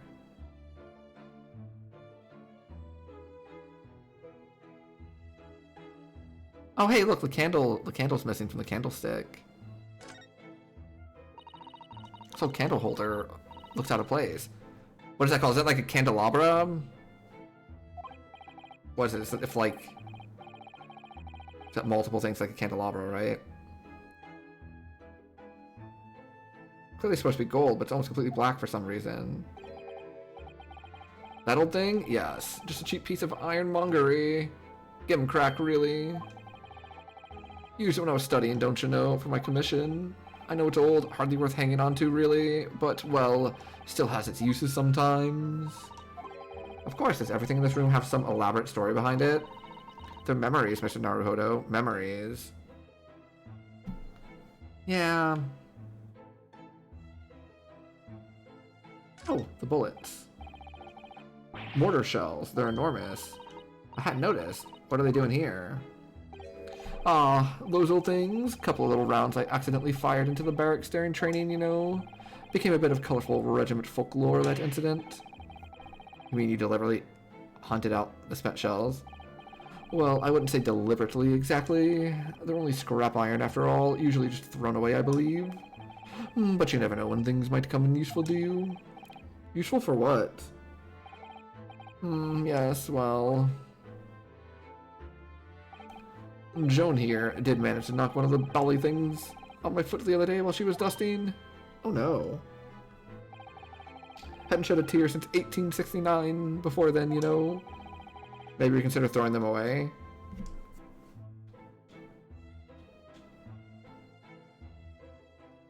Do, do, do, do, do. I already looked at this one. It's displayed with some pride, I would say, although it bothers me that it's not straight. Wow. What, that old thing? I should be glad to see the back of it. But the general would turn in his grave if I disposed of it. The wall's the best place for it, keeps the bally thing out of my way. So it's just been polished to shine by accident, I suppose. Someone tell this dude that it's okay for you to, like, have pride with memorabilia and things from your life and display them prominently in your home. You don't have to, like, act like they're no big deal and that you don't really care. It's okay to be like, yeah, so I did something stupid and shot the mortars during training, but I thought it was really cool, so I went and grabbed them. You know, helps me remind myself of so and so. Let me see. It says, for distinguished participation. That's the kind of honors even I could be in line for. Oof. Well, one doesn't like to blow one's own trumpet, but I was given that for my time in the army. Can't measure an officer by the number of medals to his name, of course. Common knowledge in military circles. I'm surprised the saber... That's a saber, right? Yeah, I'm surprised the saber doesn't have anything on it. Okay. I'm gonna go talk to Sholmes now.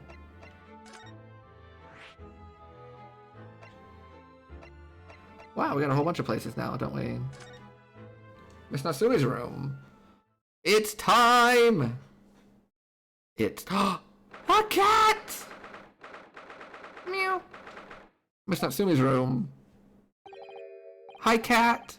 Just look at this place. And smell it. It's so musty in here. Okay, so in... You know, to clear up something from earlier, when she said that the guy had a lot of books, more than one could read, I assumed they were, like, put away somewhat tidy. I can understand being unsettled by the towers of books. It's so musty in here. I suppose it's the mountains of old books that are responsible for that. And the fact that there's no window, it's just a brick. Also, cat, cat, cat, cat, cat. I don't think I've ever seen so many books in all my life. No, me neither. It's so dark in here, too.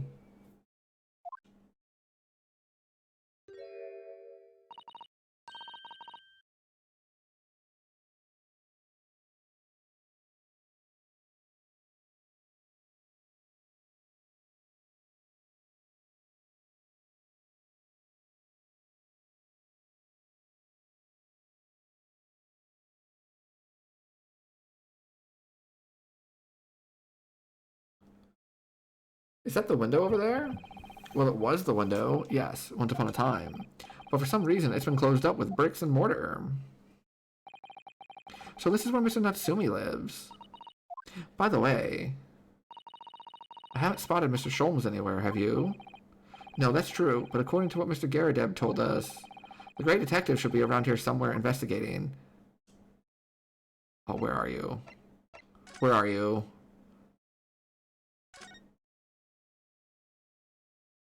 Oh, where are you? It's like, where's Waldo? But even better. Oh, first of all, cat. Ah! Big stretchies. Oh my, what an adorable little cat. Perhaps he's looking after all the books while his master is away. I don't know about that. He disappeared into that pile of books as quick as a flash. There's a tricolored, Mickey, wasn't it? Do they even have that sort of cat here in, Great Britain? Perhaps Mr. Natsumi brought the little creature with him from Japan. That's made me feel homesick now. Already? We've only been in the country for 2 days. Sasato, it was 50 days to get here. We haven't been home in, like, 2 months.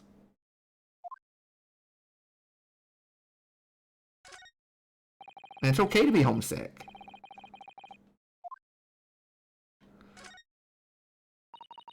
Well, that seems to be wedged into a crevasse between the mountains of books. I suppose Mr. Natsumi would sit there and read while stroking his cat. But surrounded on all sides by these towering old tomes, surely he dreamt of books every night as well. He must have done, mustn't he? Oh, what's this? It's a receipt from a secondhand bookshop. Your books. Oh yeah.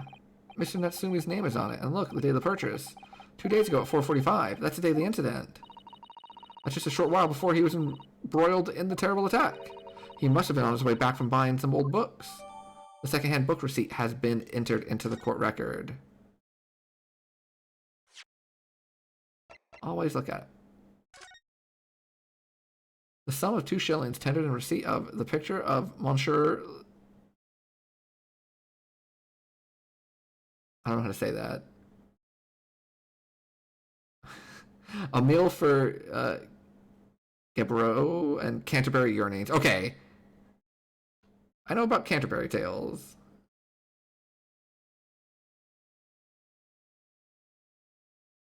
Okay. Cool. Look at all those books stacked up there. They almost reach the ceiling. They're all works of English literature, and they all smell so musty. With this volume of books to hand, you'd never be short of reading material, would you? No, what a dreamy idea. A bad dream, maybe. For me, at least. Mind you, I don't imagine the book that's at the bottom of the pile now will ever be read again. Ah, so reading it is an experience that comes but once in a lifetime, just as the tea ceremony teaches us. Certainly expect the conversation to turn down the path of tea ceremony philosophy. This appears to be some sort of meter on the wall here. It looks very robust. I wonder what it's for. There's a slot for inserting coins here, too. I believe that is a gas meter. It seems there's piped gas in this district, which consumers pay for by putting coins in the meter. So if we were to put a coin in the slot, that would be enough gas to use the lights and the gas fire for the whole night. So if you're too poor to have a coin, you'd have to spend the night in the dark and freezing cold. That's right. As would a rich man who only carried crisp white notes. London is a scary place. Cat. Oh look, it's a beckoning cat from home. It's a bit big and bulky, isn't it? Surely Mr. Natsumi didn't bring that, Menike Neko all the way from Japan with him. I hardly think you're in a position to comment, Mr. Naruhodo. Are you forgetting the enormous, Daruma doll that you brought in your luggage? Well, it can be dangerous traveling abroad. I wanted a lucky charm. Well, I imagine Mr. Natsumi wanted the same, and this cat is sure to beckon good luck to him. It's not doing a very good job so far, is it? You mustn't say such things. I didn't say a word. Why are my eyes such a giveaway? Oh, did he not actually say that out loud? Oh, yeah, she just like kind of read our mind. Books, books, books, books. Let's talk about this lack of a window. Can we even call this a window? I think so. It was a window at one time, after all. Although, all that remains is a frame around some bricks now. So really, it's just a wall then, isn't it? But why would anyone deliberately brick up like that? I'm afraid I have no idea. Ah! Perhaps Mr. Natsumi painted the brick design on a bit of whimsy. That's alarmingly feasible. Anyway, whatever the reason, the lack of ventilation here makes the place very oppressive. It does. I imagine being cooped up in a room like this would be extremely trying.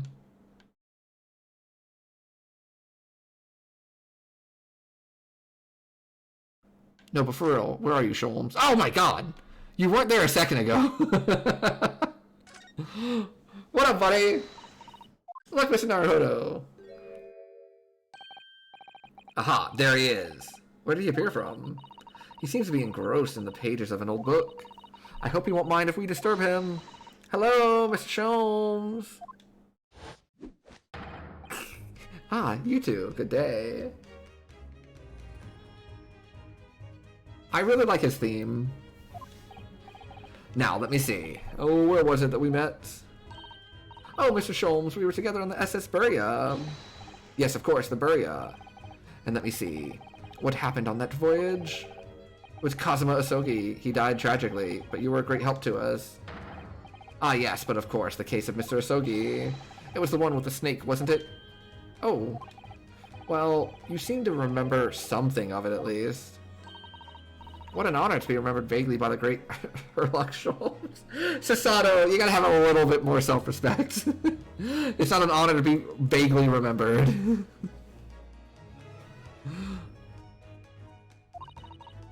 This is Mr. Oh, no, my dear madam, hold your tongue. I pride myself on my superior powers of recollection. Your names are safely recorded in my brain attic. Miss Naruhodo! And Mr. Sasato! Eh, close enough. We'll give you credit for that. Try the other way around, Mr. Sholmes. I lose the first round.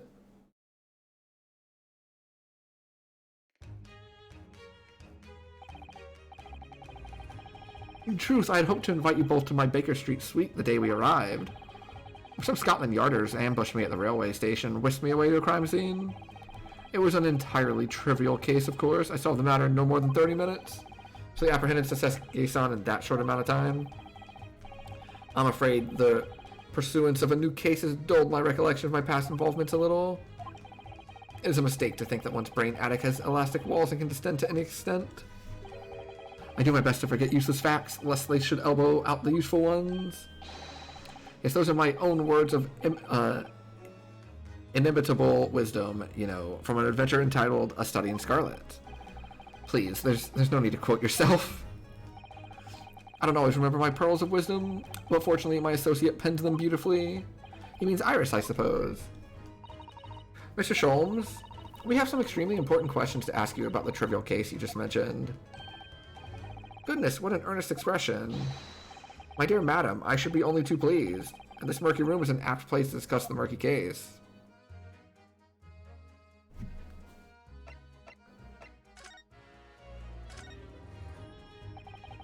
We know this to be the lodgings of a Japanese foreign student by the name of Saseki Natsumi. It seems that you assisted in his arrest, Mr. Sholmes, for the stabbing of a young woman outside here on Briar Road. Natsumi, yes, I believe it was a name rather along those lines. But Mr. Natsumi denies it. Was it really justifiable to arrest him on so little? I'm sorry, Mr. Sato, but I have not the slightest idea what you mean. What? I can't believe he was looking Sasato-san squarely in the eyes while feigning ignorance. I assure you, I am not merely feigning ignorance. It would appear as if the pair of you are under some misapprehension. How? I assure you I have no recollection of accusing your stupid compatriot of the crime. Well, that doesn't make sense. The good detective of Scotland Yard made the following request of me, and I quote verbatim. We need you to ascertain the identity and whereabouts of a man seen fleeing the crime scene. Ah, a man seen fleeing! There were a number of books scattered on the pavement at the scene. From the book plates, I was quickly able to determine the bookshop from which they had been purchased. On speaking with the proprietor, I was immediately led to this address. Elementary, wouldn't you say? No, that tracks! Yeah. Damn it! Sholmes strikes again. I'm over here thinking, like, what nonsense led you to believe this? And it's actually, like, perfectly reasonable. So I gotta say did it. They just told me to find the person that ran, so I did. The rest of it's out of my hands. And how I found them was pretty simple. There were books on the ground. I knew where they were from. I talked to the bookstore person. They told me who bought them. I went to the place. I believe there's a receipt around here somewhere from the establishment in question. So you don't think Mr. Natsumi is the culprit then? That I could not tell you, but it was aggravating my faculties, hence why I returned here. However, this place is such a trove of fascinating books, I found myself quite lost in bibliophily. Do not be deceived into believing that I am a man of leisure. No, no, no. Oh dear.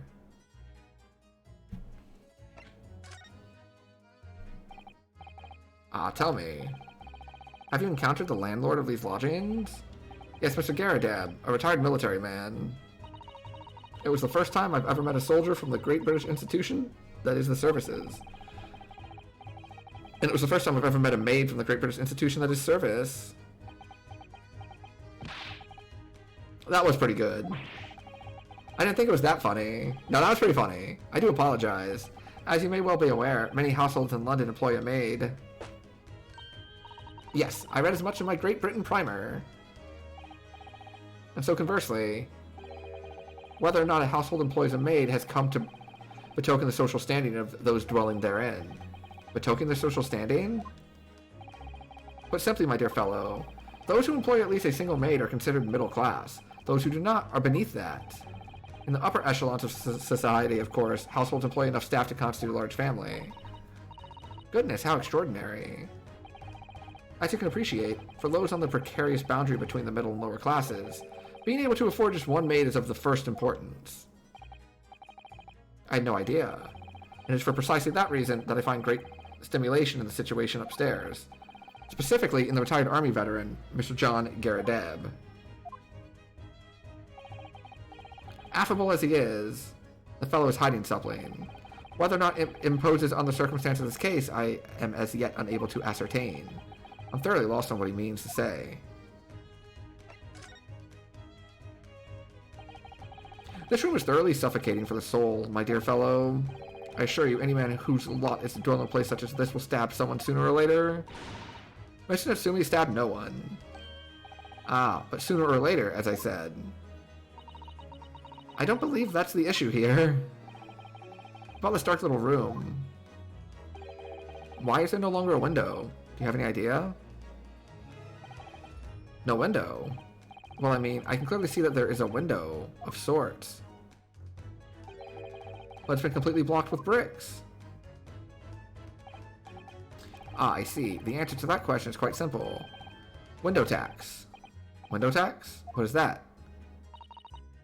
Surely not a tax on windows. Precisely that. Oh my goodness. Until relatively recently, a tax was levied on households in this country by the number of their windows. Those of lesser means, having inherited a sizable and costly family home perhaps, rapidly closed windows up. While the rich opened windows here and there, everywhere, in an effort to curry favor with those in power by furnishing them with large sums of tax money. How awful and unjust, forcing people to live in rooms devoid of light. Indeed, disease was rife as a result. So some 40 years ago or thereabouts, the window tax was abolished. But its legacy remains, as you can see, in squalid lodgings such as these, for example. I suppose Mr. Natsumi's stipend for living here in London isn't very generous. It would appear so. I've done a little digging, and discovered that these lodgings were offered at an extraordinarily low price. Because the room was so awful, I should think. Apparently, Mr. Natsumi only moved in here about 1 week ago. That's correct. However, I don't believe the low rent is explained by the shabby nature of the accommodation. Still, that is of little relevance here. A matter not worthy of further attention. I would like to hazard a guess that it is a matter of great relevance here and will be worthy of further attention down the road. Are you sure? I'm curious now. Something sketchy is happening. And I don't mean just in this particular case. I mean overall. Something weird is happening.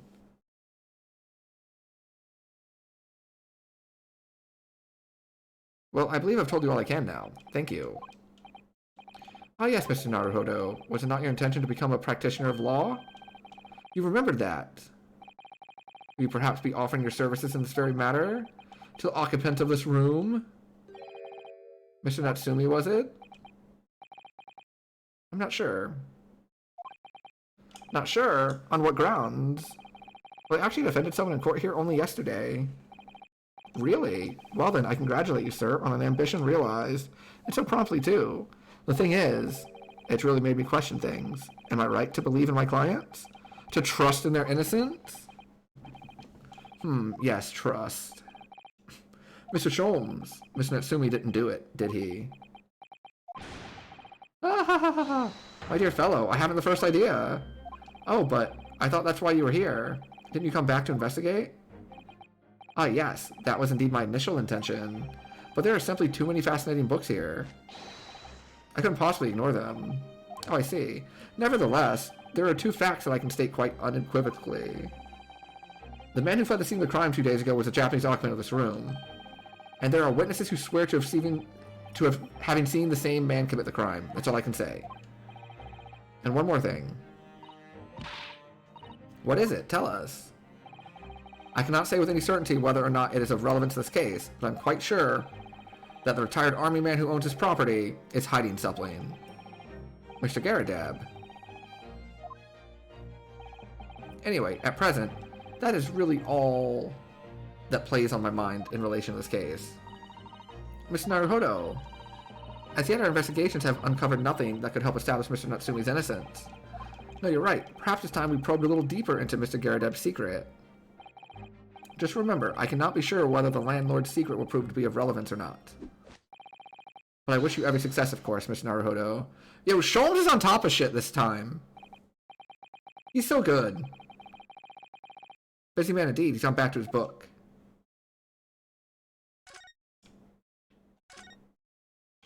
He's just gonna, you know, read. To be or not to be, that is indeed the question. To be or not to be brushed off, that is the question. And the answer is all too clear. Let's leave Mr. Sholmes in peace. Do, do, do, do, do, do.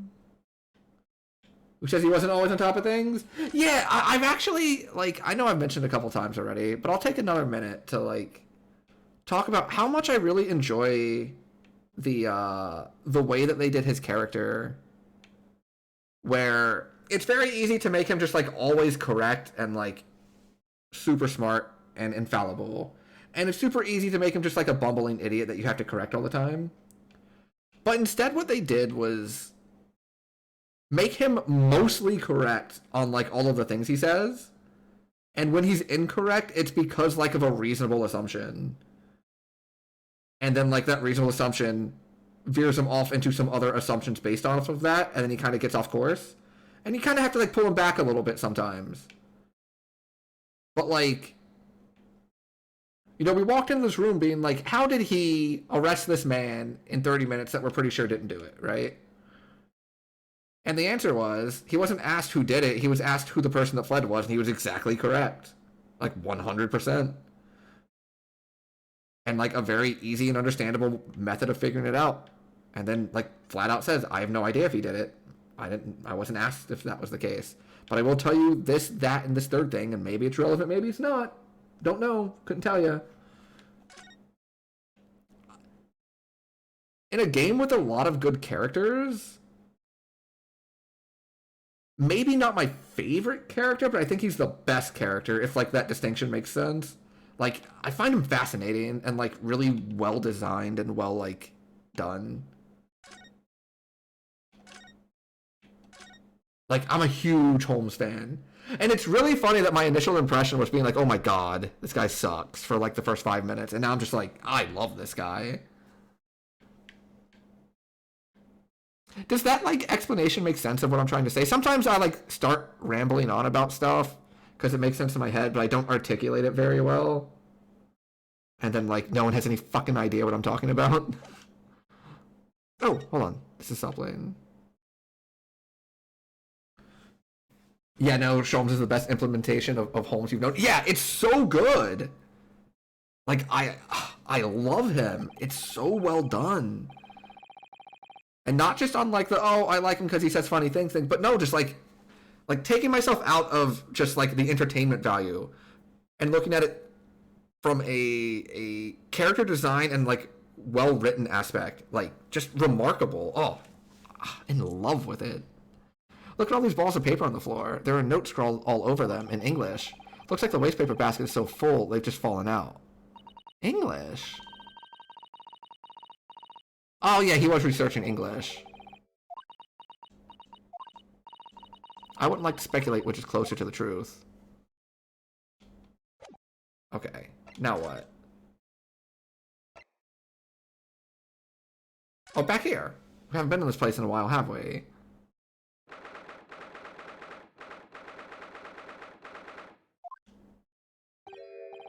Ah, you pair again. Damn it, Bampy.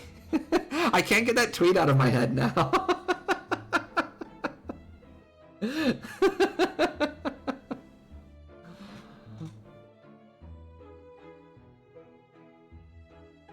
Ah, you pair again. Like, I saw him and I started laughing again. Tell me, was the detective chap, I forget his name, still hard at work down there? Mr. Herlock Sholmes?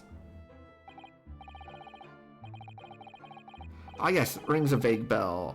All that detective business isn't really my thing, I'm afraid. Well, Mr. Sholmes is in his element down there. Jolly good show. Another cup of tea, if you please, Joan. Oh, Bampy, speaking of, like, the goofy voices I've been trying to do, because I'm trying... Damn it. For the umpteenth time, woman, will you watch what you're bolly well doing? I shall be serving dinner shortly, sir. If you remind me, like, after the stream, or another day, I have a pretty funny, funny story for you about trying to do a voice in this game, but, like, I'll have to, like, pull a video to show you. Ah, yes, of course. Frightfully rude of me, but I'm afraid I shall have to ask you to take your leave, if you'd be so kind. So, like, obviously Miss Maid is the one that's, like, actually running shit here, right? She keeps, like, scalding this guy every time he almost says something. Oh, yes, of course. We are deeply grateful for all your assistance. Not at all, not at all. I don't get much chance to talk with young foreigners like yourselves. It's been a pleasure. Best of luck and all that. Perhaps you could see yourselves out. According to Mr. Sholmes, Mr. Garadab is hiding something, and since no other avenues of investigation seem open to us at the moment, perhaps we should do some digging.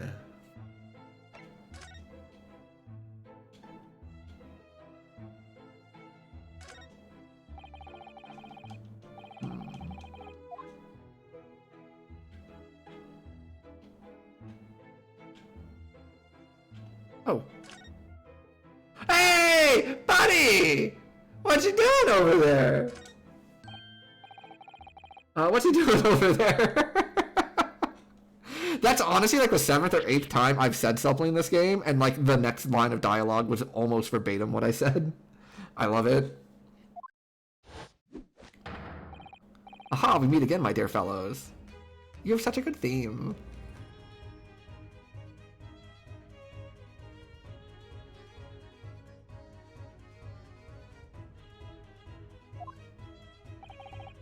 Good gracious, when did you sneak in here? Herlock Sholmes, sir, at your service. Whatever were you doing over by the window? I'm given to watching the evening sky as the sun sets, madam.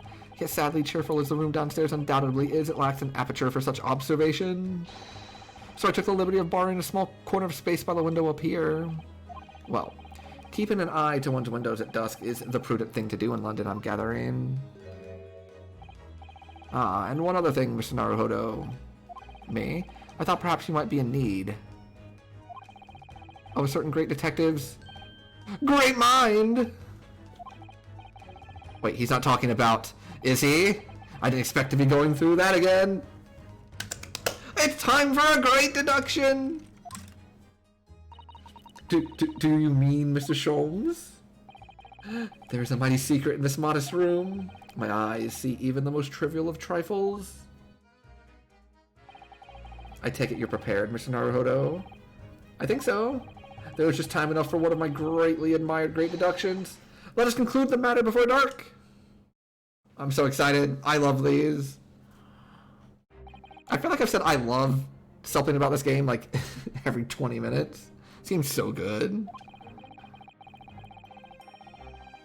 I always had like Ace Attorney as in a tier below like the Danganronpas, the Somnium Files, and like the Zero Escapes. That's not the case anymore. Like, this game's incredible. Those. I know, Bamfy, I'm so sorry. I'm so sorry. I know that's got to really upset you.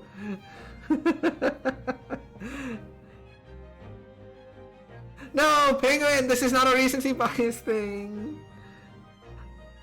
It can't be. I played Ace Attorney after Danganronpa.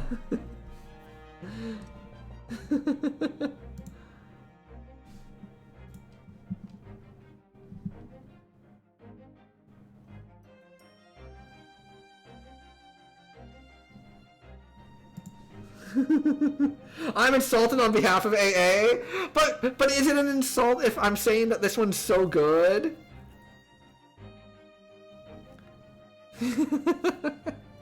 Oh.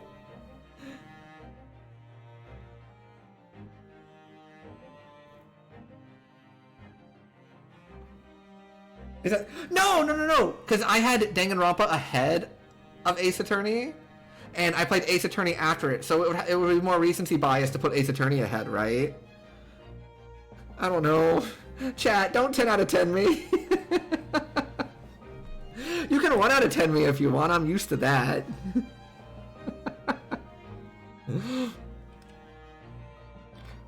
Bamfy, don't tell Edgeworth or Von Karma, please. I don't want them to know. Though it would seem you're a military man of considerably distinguished service, your standing as a landlord is most certainly not what one might call first rate. Yo, tell him, Sholmes! Hey, can we bring Von Zeeks in here to tell us his feelings about landlords? Please? Please?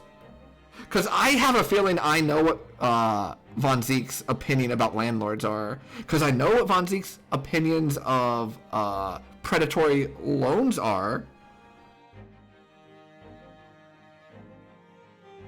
And I feel they might end up being somewhat similar.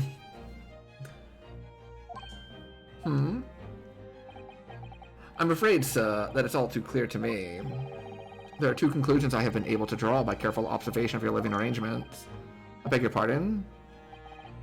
The first is that even as we speak, you are concealing the presence of a ferocious beast in your care. And the second is that as a result of the beast's violent rampage, you have lost something very dear to you. Mr. Naruhodo, look. Old man's broken out in a cold sweat. Unbelievably, it seems Mr. Sholmes' conclusions are both spot on.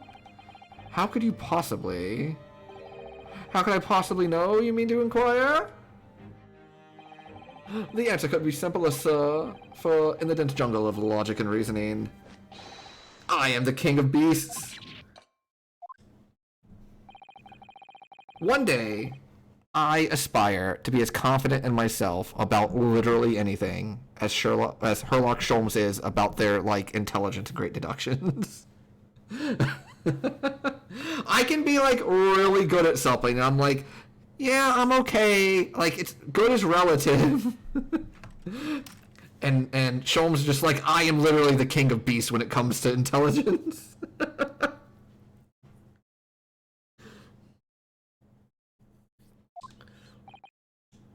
So, shall we begin? Once again, Herlock Sholmes is proud to present his Logic and Reasoning Spectacular. Yes! The great deduction. The game is afoot!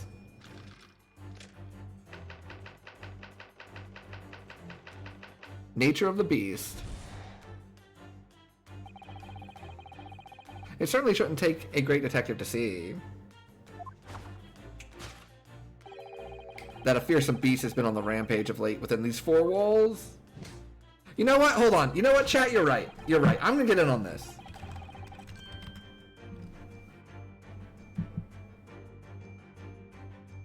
I'm getting on the rat jamming. Thus, we are faced with a question. What form might this beast take? Ah, for a man with a military breeding, your eyes are uncommonly candid.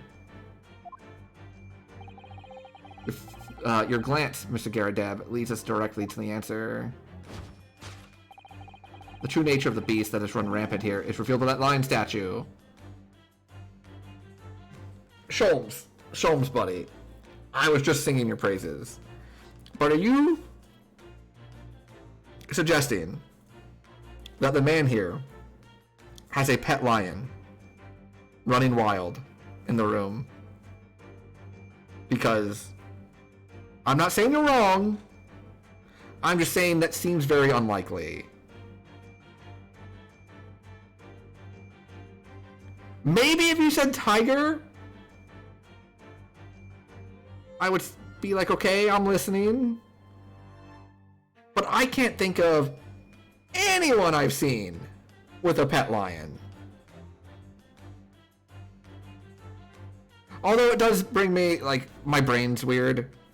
And, like, it jumps from, like, random point to random point. And, like, in my head, the connections make sense. And sometimes what I actually say doesn't. But I'm now thinking, since I mentioned tiger and lion, if you're talking about, like, badassery and, like, ferociousness, lion is above tiger, right?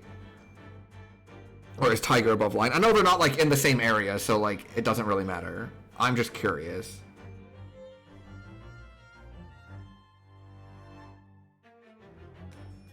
Do we have anyone with, like, Animal Kingdom knowledge here? Yes. Though an army man, you appear unimposing at best. Oh, is there an anime? Is there an anime where someone has, like, a pet lion? Because I know that people have had pet tigers before. Like, I know for a fact people have had pet tigers. Like, I'm pretty sure Mike Tyson had one. I'm pretty sure there's a video somewhere of a tiger just roaming a random suburb neighborhood because someone had it as a pet and it got out. You probably compare it. Oh, okay, the comparable. Tigers are bigger, probably. People have had pet lions too. Oh, okay. Like, none of them jumped to my mind. That's why I was confused. Rich people are stupid and awful. Yeah. Yeah, that makes sense. Okay. You know, you're not wrong. That makes sense.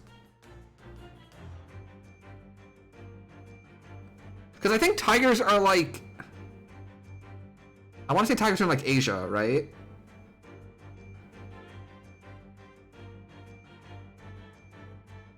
And lions are in Africa?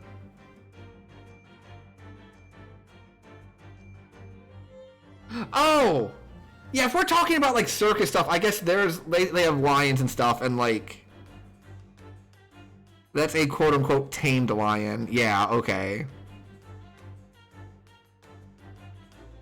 Gotcha. Also, just for what it's worth, I do not like circuses. Let me rephrase. I like the idea of, like, a thing to go to and watch people do cool acrobatic feats. Trapeze, cool. Shoot out of a cannon, cool. You know, all like tightrope walking, cool. Like, I enjoy seeing people do, like, really talented things. I do not like the aspect of the circus that is like, you know, we have a lion and an elephant and all these things. I think that's kind of shitty. There are lions in India? Gotcha.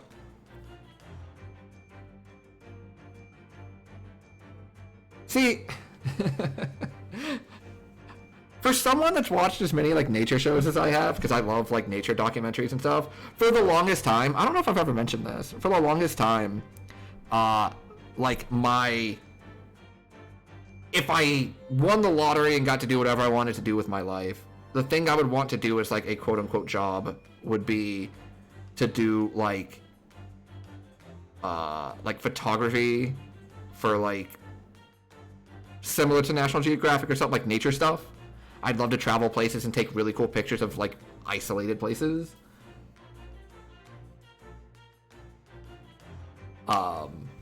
So for someone that's watched as many like nature shows and nature documentaries and things like that, you would think I would know more about exactly where things are located.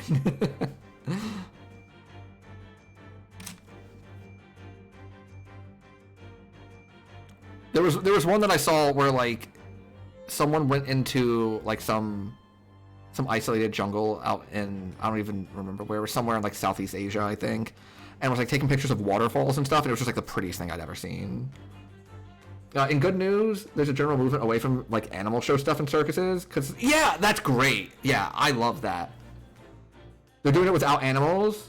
I would love to go check that out then. Yeah, I would love that. Because like I said, watching people do like really talented stuff is super cool. Like I've done like the Cirque du Soleil shows, which is also like acrobatics, or it involves acrobatics, even if it's not like maybe quite the same. And like it was like entrancing. I was just like transfixed on it, just like could not look away. It was so cool. Clowns? Yeah, I'm not big on clowns. I equate it to stumbling upon the movie Killer Clowns from Outer Space when I was like 5, because it was on TV. I'm sure if I watched it now, I would be like, that's so silly, it doesn't even look scary. But nope, did not work for little me. Little Cynthia was not a fan. Yeah, if that's the case, I would love to go to the circus then. Go check it out, see what's up. Kind of sad and depressing. Probably couldn't even get myself a decent... Yeah! I know that feeling. I'd be like, oh, okay. I can rent a better place, I guess.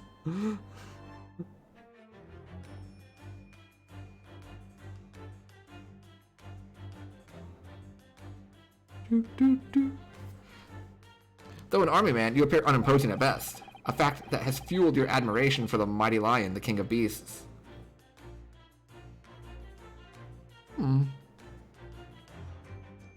Okay, I'm off and like on a complete tangent now.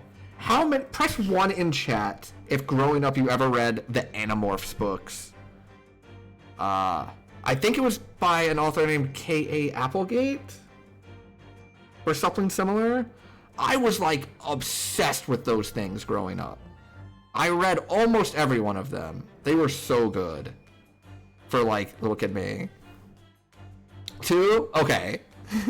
2? Alright, so the premise of it is like through a bunch of nonsense, this group of kids like stumble upon an alien, and the alien was about to die because it was being chased by like other aliens, right? And so he passes on the ability to these 6 kids, or 7 kids, or however many it was, that if they touch an animal, they can turn into that animal. So you have to touch it first. And then, for example, if you touch a hawk, you can turn into a hawk. You can fly, and you're just that bird. You like keep your mind. But like there are caveats to it, such as if you stay for 2 hours, for more than 2 hours, you were trapped as that animal forever. So like it was only short bursts.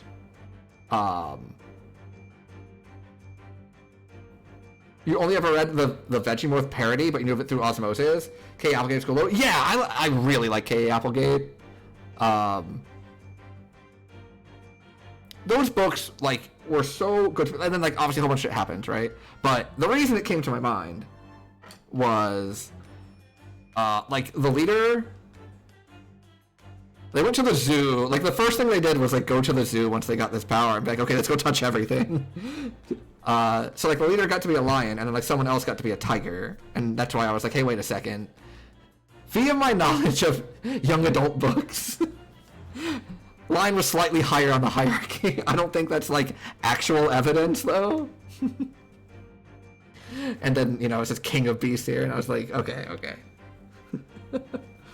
I don't think I ever saw the Veggingworth parody. There was also a parody series of it, or like a knockoff series of it, which was really dumb. It was about a Magic football jersey that if you wore it during Monday Night Football, you went into the body of one of the players in the game, and you played that game as them. There was like 3 books of it or 4. It was so dumb, but I loved the shit out of it. You saw them all the time, just never read any. All joking aside, I remember them being very, very, very good. I think I grew out of it right before the end and didn't catch like the last 4 or 5 books. Because it had like a definitive end. But yeah, that's probably one of the biggest things that like kickstarted my love for reading, was like finding those and being like, oh, okay, I want to read all of these. Yes, there was an Animorphs video game. There was also an Animorphs TV show, although I remember the TV show being atrocious. What is this piffle, I ask you? Yo, piffle's a good word. In the end, your admiration became so great, in fact, that you had a living, breathing specimen shipped from India, which you tried to keep in this very house. Oh. What? Yet living with such a wild beast proved more difficult than you had imagined. The chilling traces of a wild rampage are still very much in evidence. Yet as we look around, the beast in question fails to present itself. Where could this angry creature have disappeared to? Madam. Me? I pray you do not consider me unchivalrous, but it is plain to me with one glance in your direction.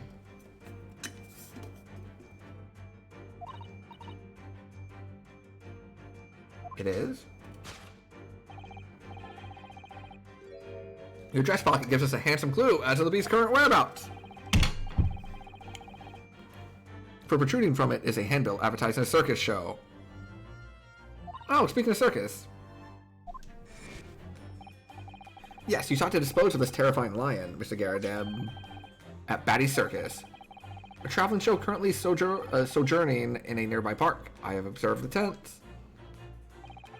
You sold the savage lion, sir, to the circus troupe. I most certainly did not. I believe I have made my point.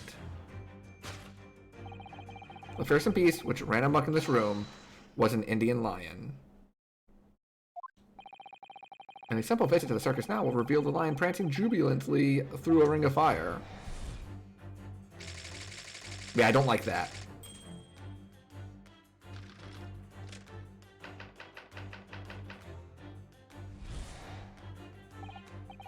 Now, Mr. Garadeb, it is plainly clear that you have deep feelings for this formidable beast. Indeed, in that blithe pose, the distress this loss has caused you is veritably tangible. Your head weighs heavy on your shoulders, the pain you feel being revealed by that supporting arm.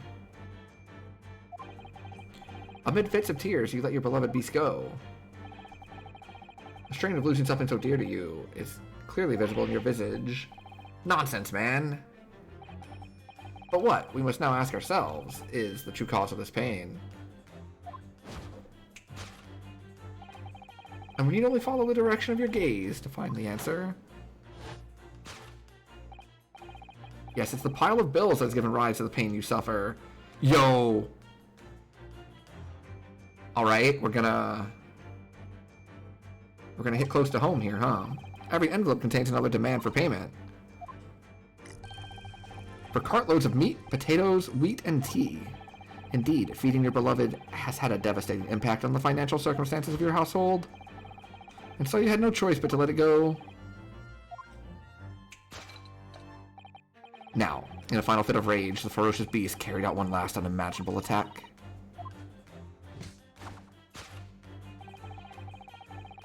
The aftermath of which Be clearly seen by observing the carpet over there. A very expensive woolen carpet, if I'm not mistaken. Oh, dearie me. What could have caused such a destructive outburst? This time, madam, I'm afraid it is you who has inadvertently revealed the truth to me. Your wandering eye has settled upon the answer very neatly indeed. Yes, to explain the dire state of the carpet, we need only look at the Tower of Cakes. There is no creature more dangerous on this earth than a beast with an unsatiated appetite.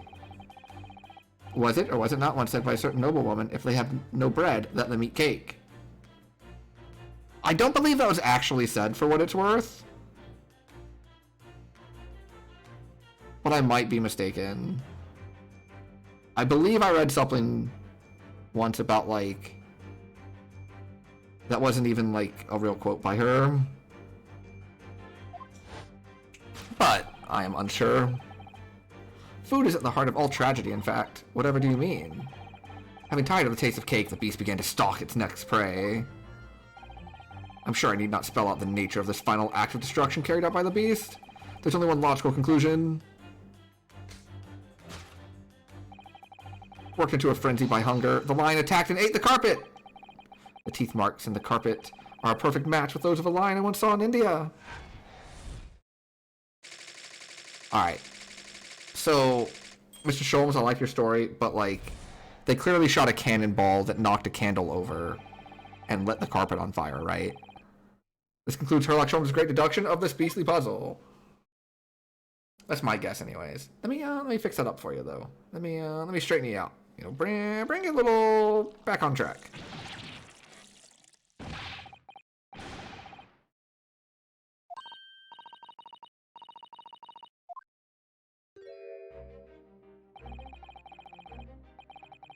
My deductions can be started in sharp. It stands to reason that your cup runneth over. You believe the tiger more than that? Oh no! Oh no! See, now I'm in a very awkward position. Because if it's not a cannonball being shot, it's literally a cannon, I know. It's a cannon.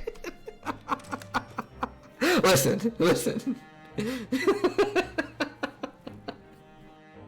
I am going to stick to my canon story because I want it to be so. I'm going to will it into existence. Oops, the cannon went off. No one heard anything. It's a tiny cannon.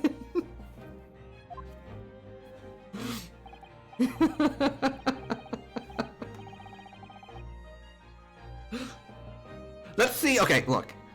Last time we took Mr. Sholmes's, oh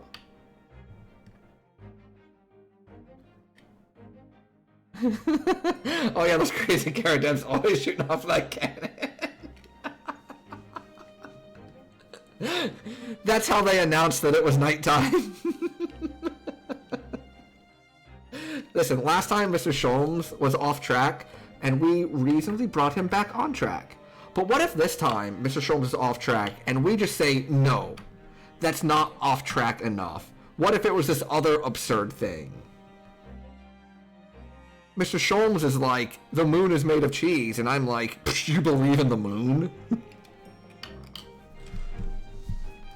Oh. Why, certainly, Mr. Naruhodo. What is it again? Well, your deductions just now, do you really think a lion could have fit inside a room of this size?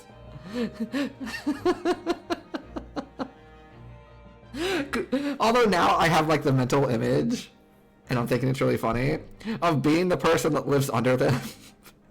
And you think, like, sometimes you have bad neighbors now that are, like, really loud, and you're like, oh my god, please turn your music down. Just imagine if, like, your upstairs neighbors fired fucking cannons. 6 o'clock. I guess it's cannon time again. Indeed, it is the only explanation for the facts.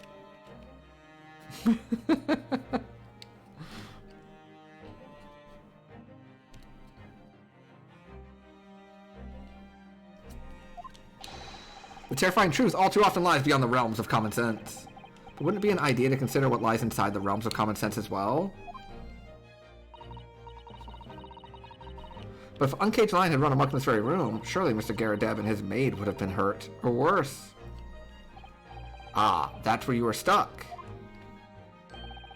No doubt the former military man held his own against the beast using that large cannon. I told you! Me and Sholmes are like on the same page. Yes, fired the cannon, defeated the lion. This is exactly what I wanted. See, with our powers combined, we can make an even more ridiculous story. I thought you said that they sold the lion to the circus. And what about the food? Meat and potatoes are one thing. But I don't believe I've ever heard of a lion that drinks tea. Ah, my dear Mr. Sato, it occurs to me with some regularity. Now, irrespective of race and breeding, whenever anyone lands on Great British soil, they are infused with a highly appropriate taste for afternoon tea. You know, I want to say that you're being silly, but literally, if I visited Great Britain right now, I would definitely go, I want to have afternoon tea. I want to partake in the tradition. What a glorious notion. Well then, Mr. Naruhodo, it's your turn to shine again. I had a feeling that was coming. A slight massage, that's all Mr. Sholmes' deductions need. You can do it! Excellent. I've been waiting for my trusty partner in deduction to step forward. We don't even know yet whether or not this is going to help. Still, uncovering the truth is always worthwhile, whatever the motivation. At least, that's what I want to believe. Let us start again. From the beginning. Of Herlock Sholmes' Logic and Reasoning Spectacular. Course correction. Hold it, Mr. Sholmes. Do, do, do, do, do.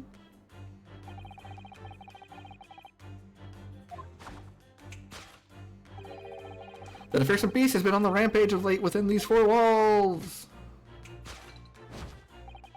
Thus we are faced with the question, what form might this beast take? Ah, for a man with a military breeding, your eyes are uncommonly candid. Your furtive glance, Mr. Garadeb, leads us directly to the answer. The true nature of the beast that has run rampant here is revealed by that lion statue. Is it, though? I really didn't see the lion thing coming. No, but if you observe Mr. Garadeb's reaction, it rather seems as though some beast did indeed run amok here in this room. Something with a very fierce nature, but it couldn't have been a lion transported from India. So what was it then? We must follow Mr. Garadeb's gaze. That will lead us to the true answer.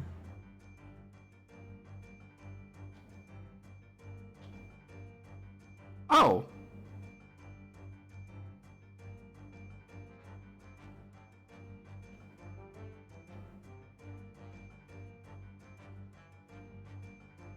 Take that!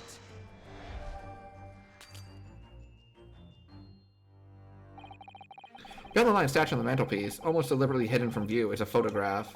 Look at this photograph. Though I've yet to examine it in detail, I can assure you that it holds the answer. Because I'm employing an extremely advanced detection technique called jumping to conclusions. What contrived logic led you to list mine this conclusion? Uh-oh, I was wrong. It's supposed to be a logic and reasoning spectacular, so I thought I'd contribute to the show. This is my show, Mr. Naruhodo. Kindly perform any experiment on your own stage. No! Sorry. Oh my god, I got it wrong. I got so excited because like it was a thing that I could click on. Destructive creature has been at work.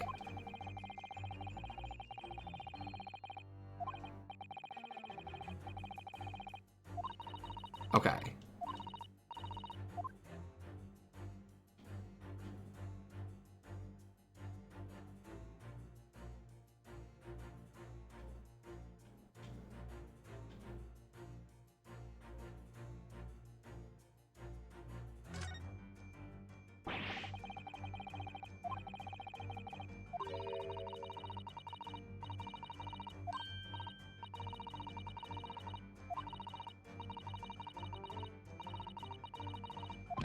I don't think that's what hit him, Sasato.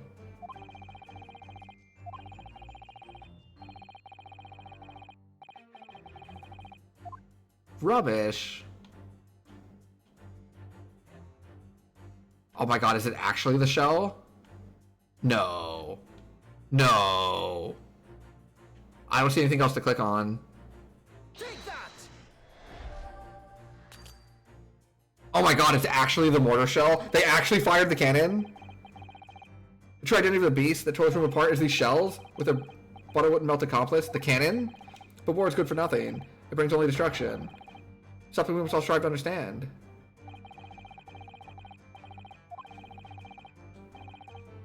Sometimes the truth hurts.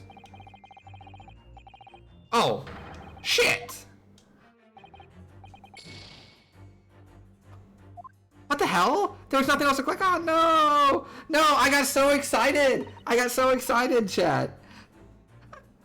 I was thinking that chat was just like having fun with me, but I was actually like super mega 5,000 IQ genius. Instead, my brain has no wrinkles. It's incredibly smooth.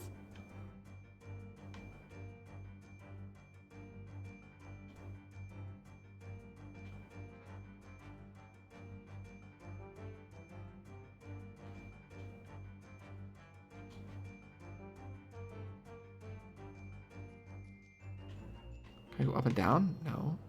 What's going on here?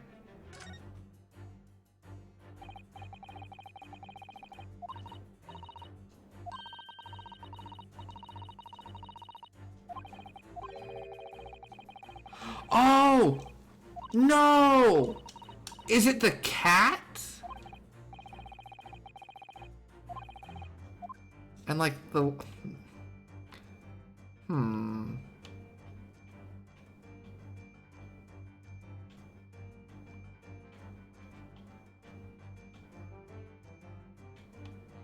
Like, is it actually the lion statue? It's just like...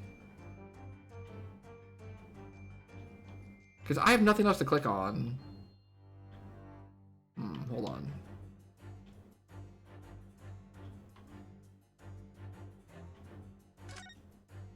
Oh, I did the photograph! It appears to be from Mr. Garadeb's wedding. He looks very happy, doesn't he? He does, but you can't make out his bride. No, how unfortunate. Something must have struck the glass directly over the woman's face. I wonder what happened. Probably best not to delve too deeply there.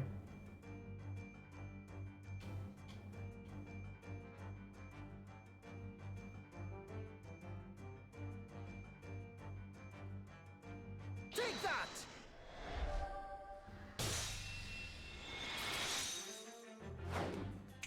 Yeah! The true nature of the beast that has run rampant here is revealed by that newlywed bride. Also, beast is a strong word. Rude. No explanation could possibly fit. Yes, this framed print pictures your wife, Mr. Garadeb. And while we lament the fact that her face is obscured, we can still make out her mighty arms and note the considerable horsepower they must contain. Oh, indeed. Surely anyone with such powerful constitution would be honored to be described as a beast. I don't think that's true. Honored might be stretching a point. Too late. The fact remains that the beast, which so clearly savaged this room, was your wife, Mr. Garadeb. The chilling traces of a wild rampage are still very much in evidence. Well... Yet, as we look around, the beast in question fails to present itself.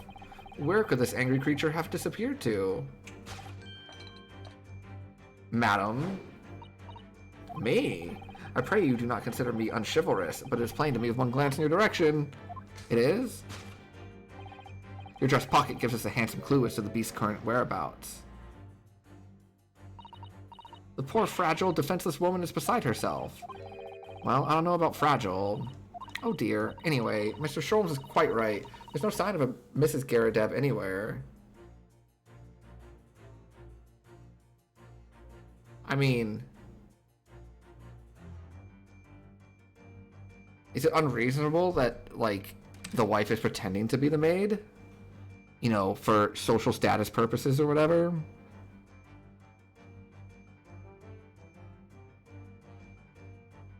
Is that unreasonable? Is it more or less unreasonable than the cannon being fired? Probably more reasonable? but I don't know by how much. But it seems that maybe a clue as to her whereabouts. A clue this maid is trying to hide. I wonder where Mr. Garadeb's wife could be.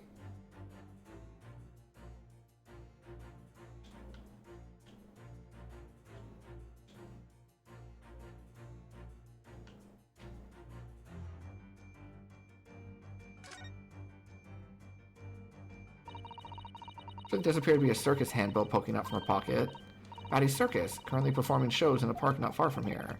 You don't think? Surely Mr. Garadeb didn't sell his wife to the circus. Why do you even think such a thing? I was only joking. I would have gone with, do you think he fed her to his pet lion? That's somehow worse.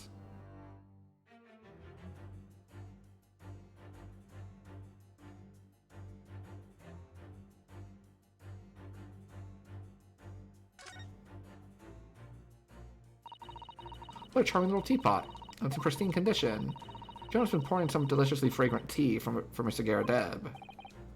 Not so much for Mr. Garadeb, as on Mr. Garadeb, wouldn't you say? I wouldn't you have drawn attention to it?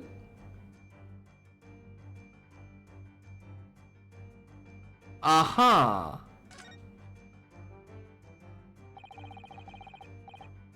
Oh, and it's a sun! Because his hair is the moon. Oh, that's super cute. A sunflower design with some rather nice embellishments. And it's on the ring finger of her left hand, which means it's surely a wedding ring. It looks like it's on there for life, too. That's something to think, not to say. Oh, does he have a moon ring as well? There's a large sunflower design as well. Really? You have a great memory for these things. A large sunflower wedding ring. It's quite a coincidence that they have the same ring, isn't it? Hold on. I don't think I can see. Oh, there it is! Yeah, he does have a moon wedding ring. Oh, that's super cute. Take that!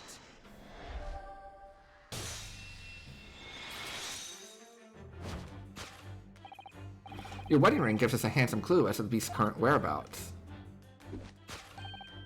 Indeed it does. That flowery band gleaming on your finger gives you away. For it is identical to the one shown on the hand of Mr. Garadeb's bride in this photographic print. In other words, you are no ordinary household maid. Yeah, sunflower! There's sun and moon! You are Mr. Garadeb's lucky bride. You are Mrs. Garadeb herself. Oh my word! Gosh, we are like the best at deducing things. Well, jolly fine detecting, sir.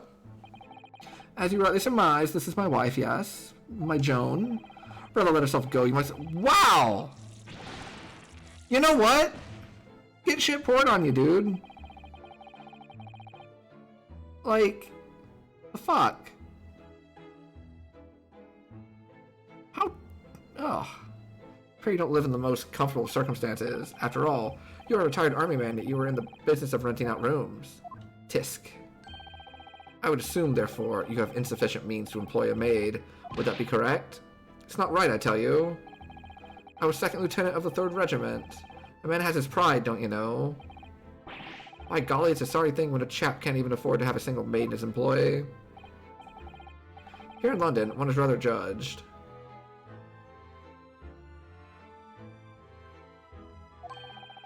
A household cannot be considered worthy of society if it employs no staff at all. Though in my considered opinion, such concerns about appearances are a folly. Yeah, agreed! You mean Mr. Garadeb has his wife work as his maid? I would love to hear how this conversation happened.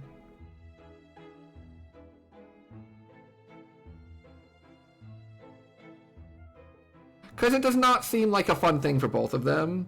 Where, like, you know, for some people they'd be into that. They'd be like, yeah, I would love to.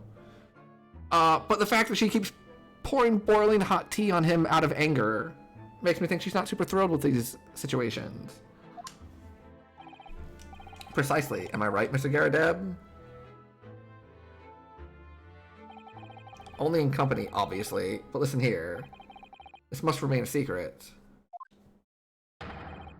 Tip-top secret, please.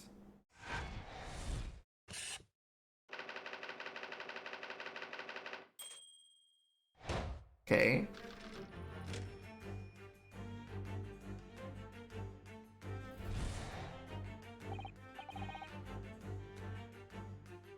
Oh, he did say that she dropped, like, one of the shells on his foot.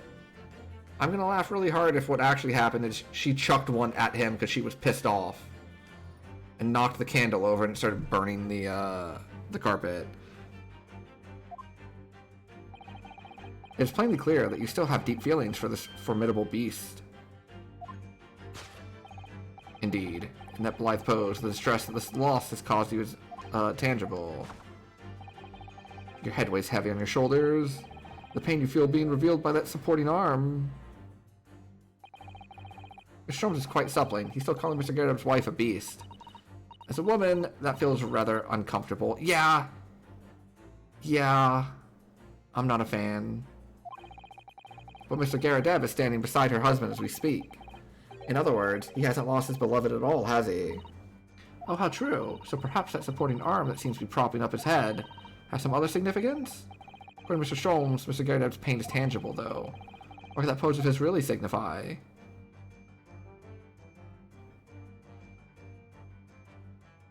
Oh! Oh my gosh! She slapped the shit out of him! What's this? Oh, the circus thing.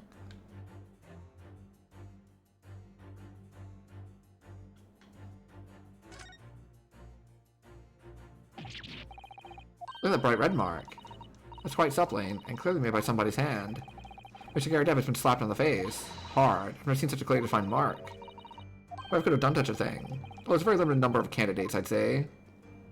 Take that! Damn!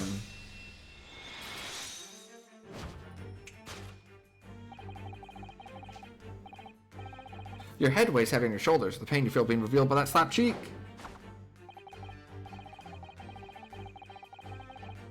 And of course, the deliverer of that impressive mark on your cheek that refuses to fade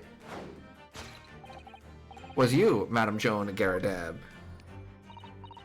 Well, yes. Oh, her animation is her slapping a face. Oh, that's funny. You've been desperate to hide the slap mark on your cheeks,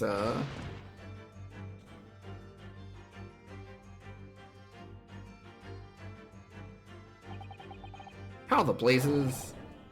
How did you work that out, man? Nothing escapes the notice of one trained in the art of observation, my dear fellow. That's why you haven't looked directly at us, even once. To keep your other side from view. Well, Now, let us proceed to the next conundrum. Why were you subjected to such a violent slap? Yes, why? Why? What could you have said or done to get slapped like this?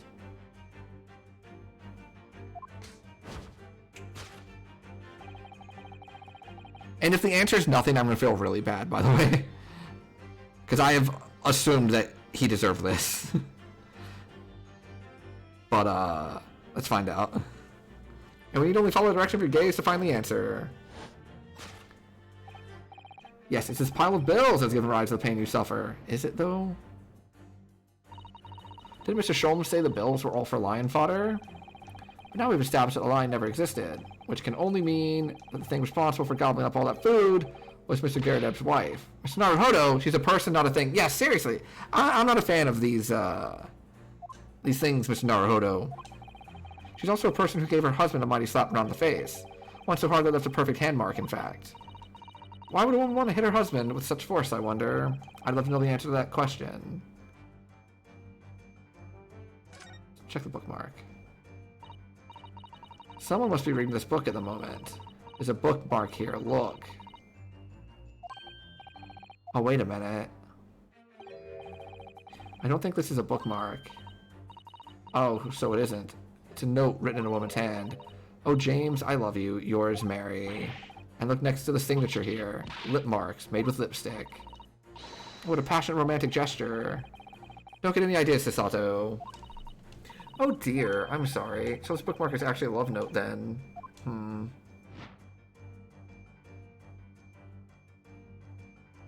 Well, that'll probably be the thing.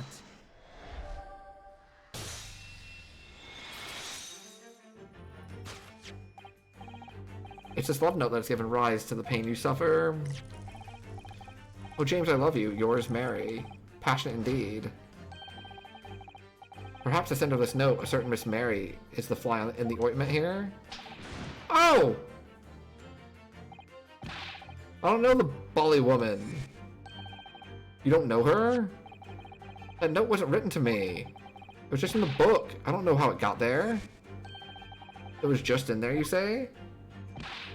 That's right. That's what I've been... Ah! Oh! A likely story. Oh, no! He didn't do anything. He just, like, got one of the used books from, like, Natsumi's thing and it had, like, something left over. Is your name even James?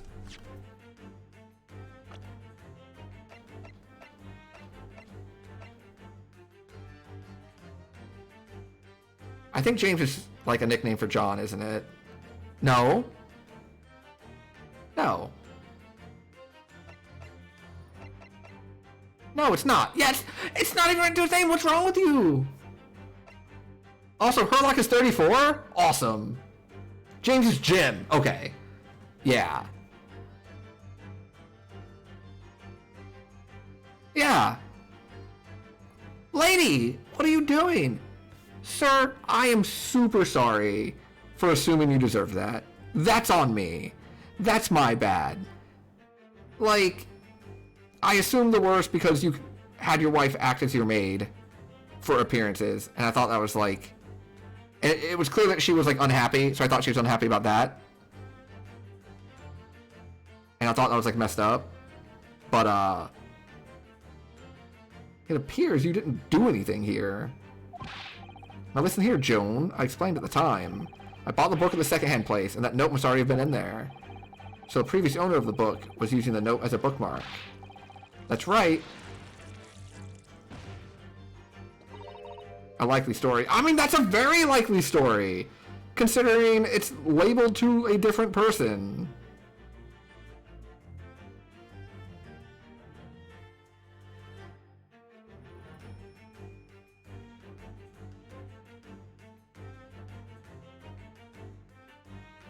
If I was married to someone, and I found a note, like, in their possession, that was like, dear name that's not the name of the person I'm married to, this is a love letter from so-and-so, I don't think I would be concerned. I would be like, okay. Like, especially if they say it's a bookmark for a book, it was in the book, like, that seems totally reasonable to me. Maybe I'd, like, freak out mildly at the very beginning and be like, oh no, and, like, anxiety, like, freak out, but, like, not this. This is ridiculous. You gotta have a little, like, use your head a little. Come on. For heaven's sake, look at the name. Turn to James. Thank you. My name, in case you've forgotten, is John. A likely story... What? My name is John. A likely story, husband. Oh, gosh.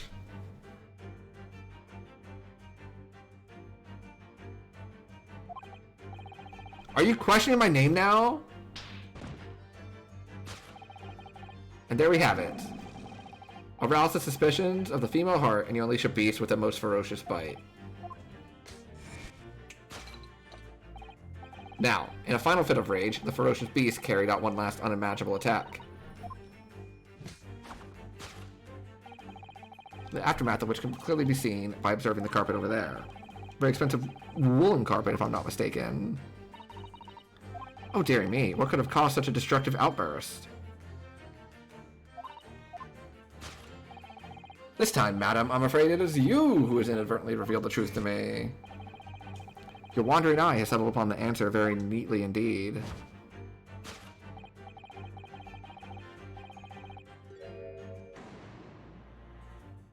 The Tower of Cakes? No.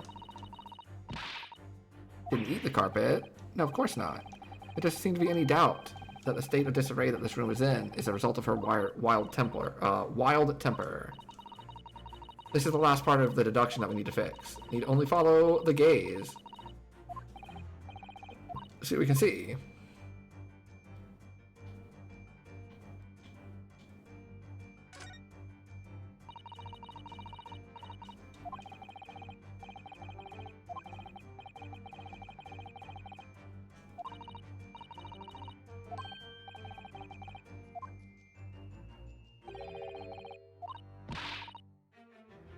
Yo, have a great night, Blue Braid. Thank you so much for hanging out. For those that missed it at the start of the stream, normally we're off on Tuesdays. There is a chance that our raid will be canceled tomorrow, though. And if it's canceled, I will stream instead. So keep an eye on the Discord. I'll post if I'm going to stream. If you don't hear from me, it's off. So that's good. And then Saturday will be song request night.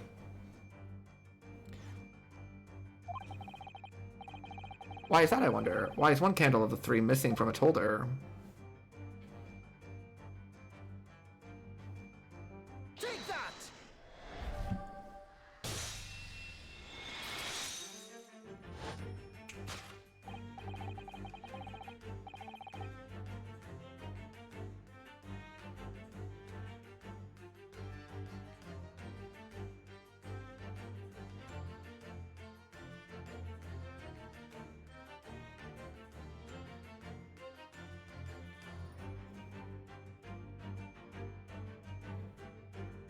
Yes, to explain the dire state of the carpet, we need only look at the candlestick. Most illuminating, my dear fellow, and of course, the only possible way out of this logical labyrinth. Yes, the remnants of a ferocious attack in which the carpet was devoured are clearly visible. Indeed they are. The scorch marks at the edge clearly give the truth away.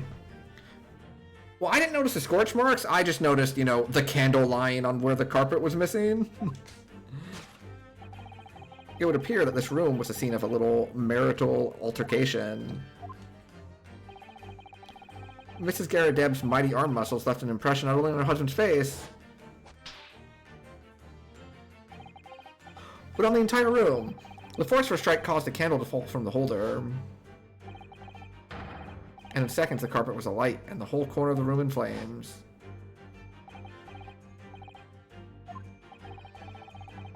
The most ferocious beast in this world is neither a violent lion nor a vengeful woman, but fire. And in this room, that ferocious beast bared its claws and ran amok. Eloquently put, my dear fellow. So you see, there's but one conclusion here.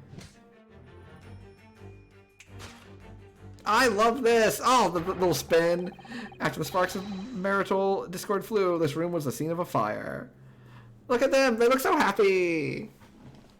They're such good teammates. Yeah, domestic assault and accidental arson were not what I was expecting going into it. At all. Well, maybe the accidental arson, because I did see the candle. But...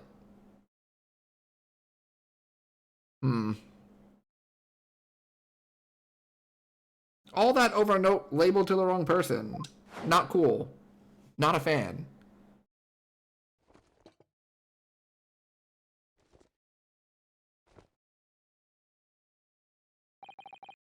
Mr. Sholmes, sir?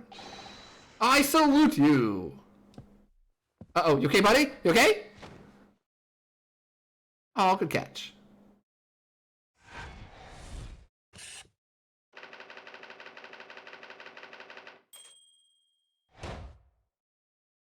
Solved. We did it! Deduction complete. Elementary.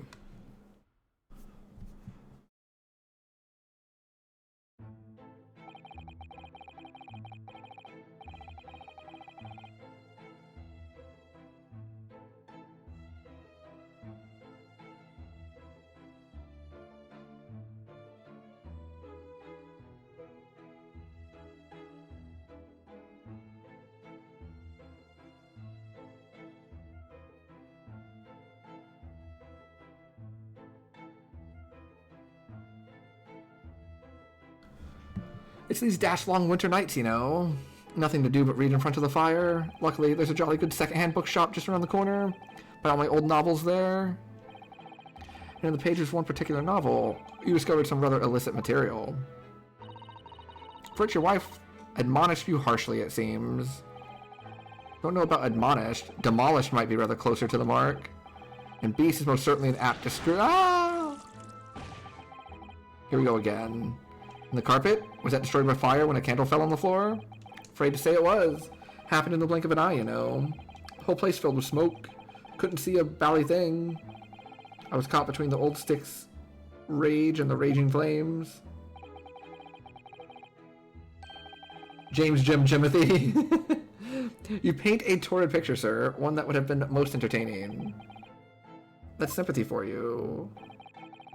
Didn't take long for the fire to spread, of course. The furniture started going up as well. We've had to hide the mess behind the screen for the time being. Over here, Mr. Garadeb? Well, you have nothing more to hide now, if you'll allow me. Ah. Had all my favorite old novels in that case, but as soon as the fire got a hold of them, that was it. Whoosh, up in smoke. Then the wife started hurling things at me. What a terrible sight it must have been. There was I, back up against the window. Oh, is Bally just a euphemism for bloody? Back up against the window, under heavy enemy fire. Incendiary books incoming 10 to the dozen. Worst of it is, I lost my favorite. Book called The Lion's Pride.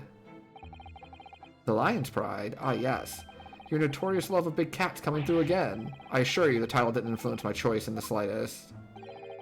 So the poor man really did lose something dear to him as a result of the ferocious beast rampage. Mr. Sholmes' deductions turned out to be correct once again! I mean... Sure. I suppose. Kind of like heck or shoot. Gotcha! The heckin' furniture went up in flames too. It can only be described as a great British wonder. I tell you, it was total carnage. Flames everywhere, and the old stick in full fettle. Out of interest, what time of day was that? I'm not sure I can remember. It was 2 days ago now. Let's see. Around 5 o'clock, I think? So exactly the same time. As terrifying incident was unfolding outside your window, on the street below. Even more terrifying on the inside, I can assure you. Oh my god, what... They opened the window to clear out the smoke. She threw a knife at him, it missed, and it hit this lady on the street. Is that what happened?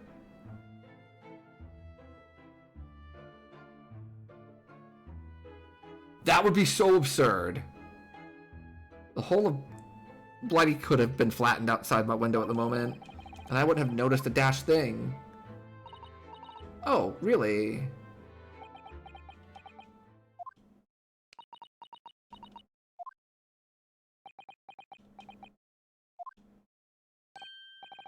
Mr. Sholmes? Yes, Mr. Naruhodo? What can I do for you? Well, I think we've got to the bottom of Mr. Garadeb's situation. What does it have to do with Mr. Natsumi? Can't help you there, I'm afraid. What?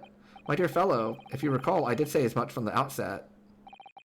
I warned you that although I knew the retired army man to be hiding something, I could not be sure whether a secret would prove to be relevant or not. I just knew you were going to say that. Now, Mr. Naruhodo, you mustn't lose heart. Bear in mind that all things fall into one of only two categories, those relevant to the case and those not. That makes no sense to me. Well, no matter. It is of far greater importance that you make up your mind now. Sorry? Visiting hours at the prison will soon be over. Oh no, is it that time already? If we're to accept Mr. Natsumi's case, we have official paperwork to attend to. So that's it. No more time to think. Perhaps you'd like to betake yourselves to bidding us farewell now? I must prepare supper for Mr. Garadeb. Oh yes, I'm so sorry. Thank you both very much for your time. Saseki-san will be waiting for us, and I'm going to have to give him an answer. Alright.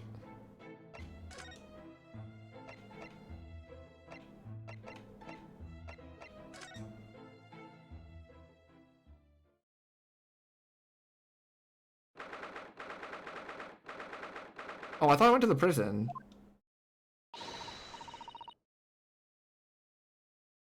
Quickly coming up on a good time to stop. Will it do the thing it does where it's like save your game and it's like the next part? Yes, perfect. Could not have timed it better then. Yes, I know. A tail of... Oh. What's the matter? It looks like something's going on over there in front of the Garadeb's house.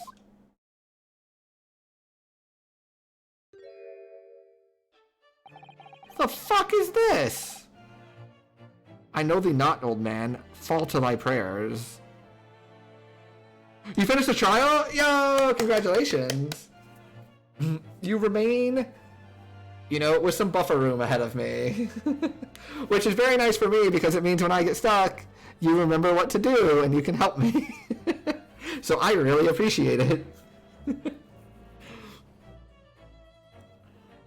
It has come in handy at least once, probably more often than that already. Where I'm just like, and you're like, remember. I know thee not, old man. Fall to thy prayers. Now this is a character design right here. You got the frilly collar. You got the gaudy scepter. I think gaudy is the right word there, right?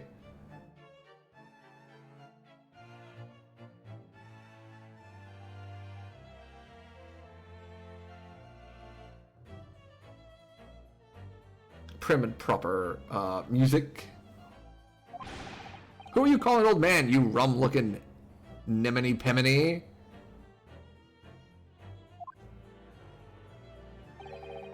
There are more things in heaven and earth, Horatio, than are dreamt of in your philosophy. Who's this Horatio fella, eh? What are you on about? Excuse me? What the who are you now? I'm sorry, it just looked as though there might be some problem here. And my associate here, Mr. Ryunosuke Naruhodo, is a lawyer, you see. A lawyer? If I can be of any assistance, I'd be happy to help. I'm from Japan, but I've studied English law. Psst. Fine, I'll be on my way for today, but you mark my words. This ain't over yet. Get thee to another... Okay, one thing this game has taught me is that I don't like strike epic poses to, you know, go along with my one-liners nearly enough. Which is to say, I never do it, and the people in this game do it a lot, and it looks really funny. Get thee to a nunnery. Do I look like a bloomin' nun to you?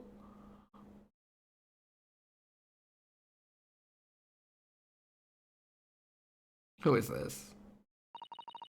I do hope you're not injured. Oh, fair Eastern maiden, thou art so gentle, thank you. What was that all about? There are more things in heaven and earth, Horatio, than are dreamt of in your philosophy. I'm not Horatio either. Forgive the inquiry, sir, but are you a lodger here? In the Garadeb residence? Oh, fair Eastern maiden, thou art so right. Yes, I do dwell in this humble abode. Mr. Garadeb mentioned that he had another lodger, didn't he? Oh, he did! This must be the man. But... why? Look at you! And we sure have determined that this place is not super great in terms of say, how would you say properly, a shithole? But like, oh, okay, probably a jester, costume jewelry is a thing. That makes sense. Okay, I'm sitting here looking at like gigantic gems, being like, why are you here? The fact that they're not real makes sense, and also I do see little bells on the bottom now. Jester, probably a good call. Do you happen to know the other lodger who lives on the first floor? Ah, yes, a gentleman named Natsumi. Oh, more worthy of a polemist than my battle of words near could there be. Sorry, battle, did you say? Who is the stronger, Hamlet or Macbeth? Miss Natsumi and I sparred long into the night. Oh my gosh, they were friends, debating, like, you know, literature stuff. Cute! I don't fully understand, but it seems Mr. Natsumi and this gentleman are acquaintances at least. So fair maiden, so good gentleman. I can tarry here no longer. Fare thee well. I didn't really understand him, but I think he's returned to his room. Seems he's unaware of what's happened to Mr. Natsumi, so he can't really help us. With Soseki-san and that man as lodgers, the Garadev house is certainly full of eccentrics. Anyway, I'll go and find a carriage. Yeah, I'm sure Mr. Natsumi is eagerly waiting our return. Let's hope we can get to the prison before visiting hours are over. Hey, buddy! Hey, I love this guy.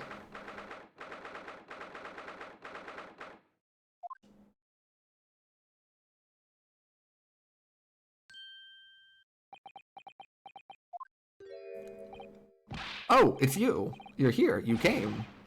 Locum student Mr. Naruhodo Esquire. I can't believe you came back! I'm so touched! We are so sorry to have kept you waiting, Mr. Natsumi. Oh no, think nothing of it. Relax. If I were a cat, I would purr with pleasure at the company of such fine compatriots. Noble, nurturing, never failing Nipponese!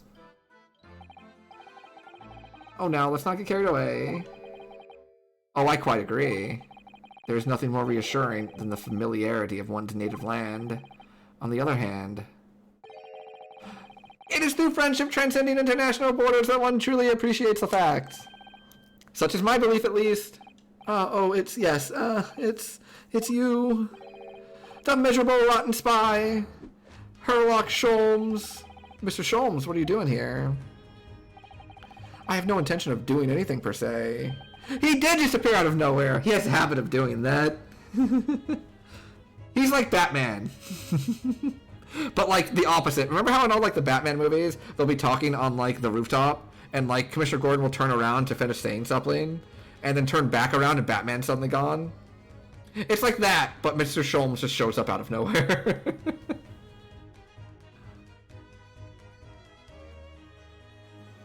I have no intention of doing anything, since save observing, of course. Yeah, Batman is such a bad... Batman's like, I'm bored of this conversation, and just like starts gliding off the roof to get away from you.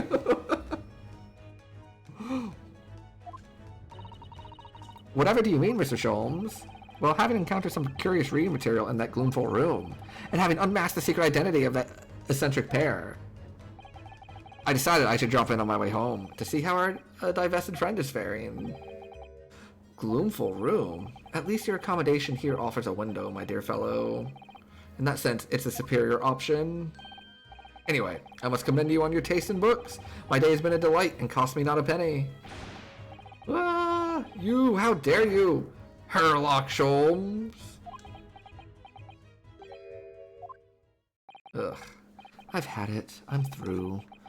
I'm at the end of my rope. I should never have come to Great Britain. It was a terrible mistake. Haunted by spirits in those accursed lodgings. No doubt my luck will be cursed in tomorrow's trial as well. My whole life is bedamned! What are you thinking, Mr. Naruhodo?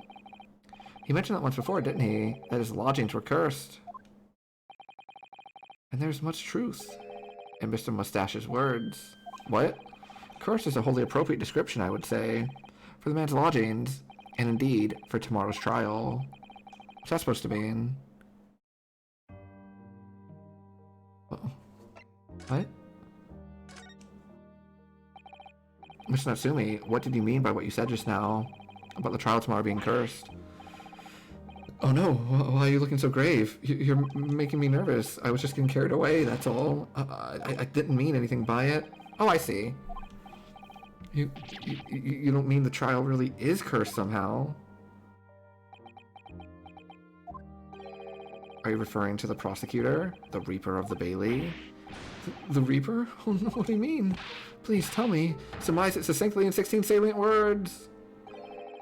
No defendant has ever survived a trial in which the Reaper stands for the prosecution. Ever. Hey, it's 16 words! I love it. Good job, Ryunosuke.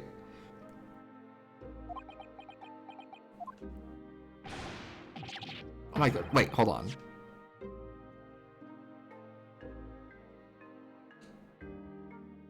Oh, yeah, I guess that's still true. Oh my goodness, can it really be true? That was 16 words exactly. Glad you weren't the only one counting. Yeah, that was the first thing I thought of. I was like, okay, let me count.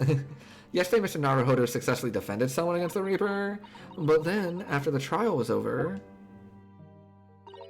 the defendant passed away in unusual circumstances.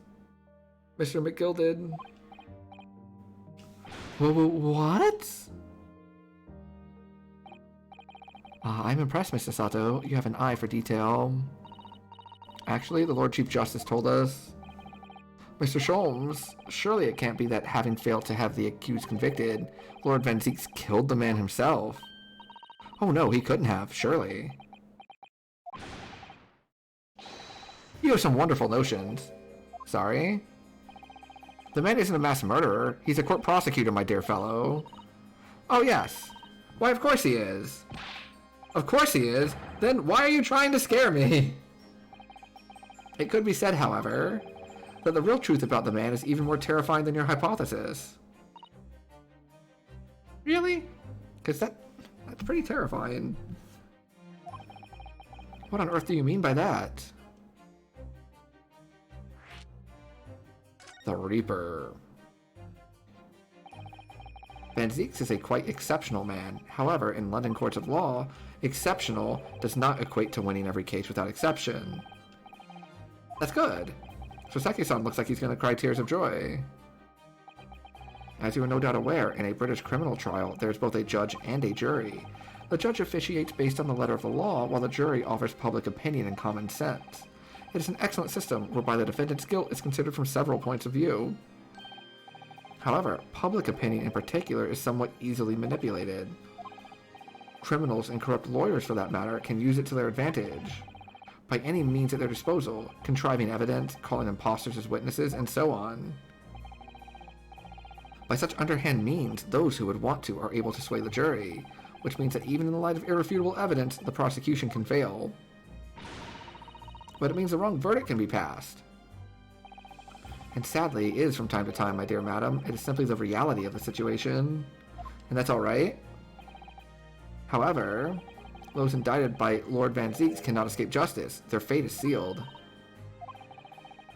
Though the adjudication may see them leave the courtroom with their freedom, within months they all disappear. It is most striking. Disappear? But how? Ah, by all manner of misfortune, sir. Perhaps they are trampled under a passing carriage. Perhaps they fall into the Thames and drown. Perhaps they are suddenly overcome by a raging fever, or perhaps attacked by highwaymen. Oh, no. All examples of the reality of events here in London, I'm afraid, Mr. Naruhodo.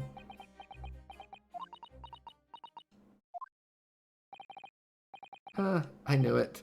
I'm a dead dodo, done for, doomed!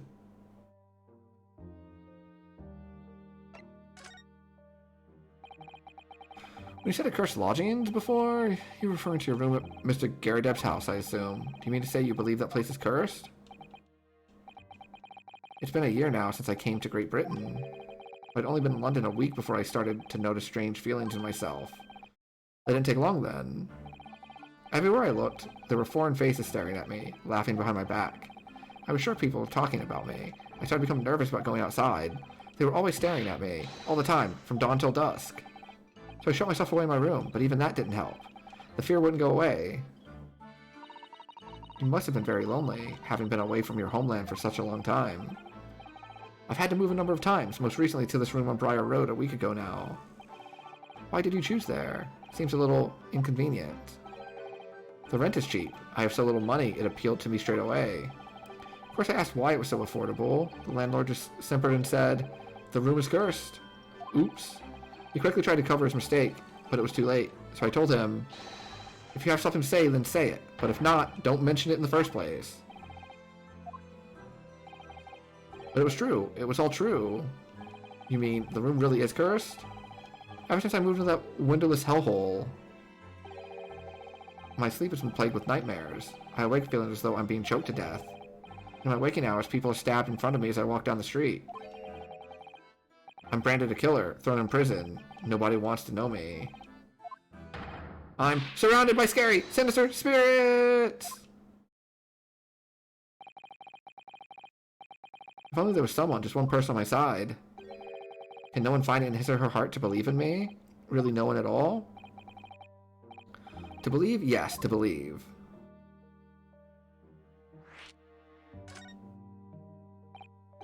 Mr. Sholmes? Mr. Naruhodo? What can I do for you? It's about the case on the SS Buria, if you recall. The Buria. Ah, that case. The one with the snake. Well, yes.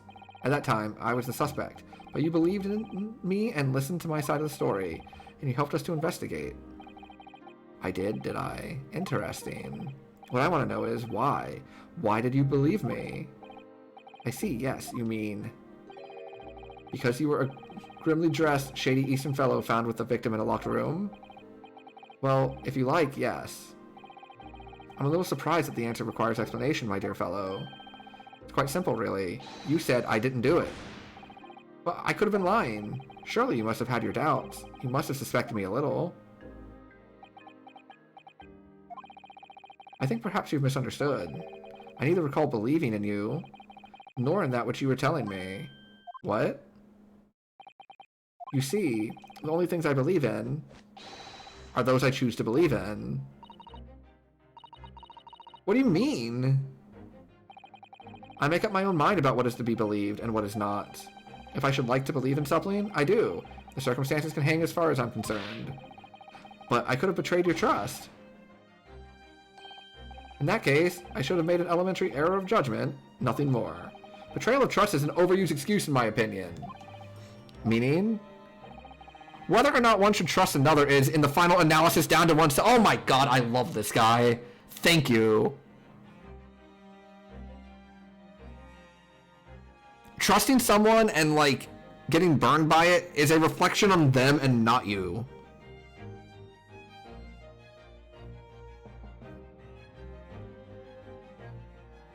Oh my god, I love this guy.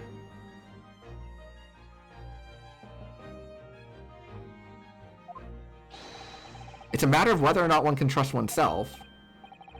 Yes, he's right. He's right! Welcome, student Mr. Naruhodo, Esquire! Whether or not I can believe myself. A defense lawyer is only as good as his faith in his client. Oh, I miss you so much. And that comes down to how much faith he has in himself. Aww, I'm so sad. Oh, look at his eyes! Like, brimming with tears. You were so right, Kazuma. No, but I believe that a lot, Penguin. I believe that a lot. Like, I've had that conversation with, like, people before where it's like, why do you do that? They could be lying. And I'm like, yeah, well, if they're lying about that, like, that's on them, not on me. I'd rather, like...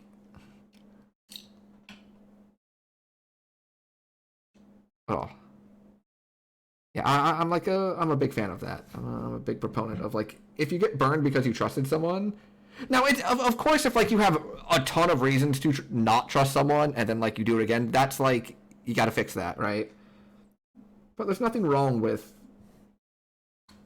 trusting someone, and then if you get burned, like, that's them, not you. Like, you make the check mark, you move on. So we're leaving. Visiting hours are over. The guard will be here shortly to escort us out. There's a restaurant near here that serves excellent trout. Oh, trout was another one. He sounds so pretentious and annoying about it. Oh yeah, sure, yeah. That's just Sholmes, right? He's so over the top and, like, confident in himself. Is it past your bedtime? Hey, have a great night, Bampy. Thank you so much for hanging out. I'm sorry to keep you up so late. I'm gonna be stopping as soon as they give me, like, the save screen, and then we'll play this again either tomorrow or Thursday, probably.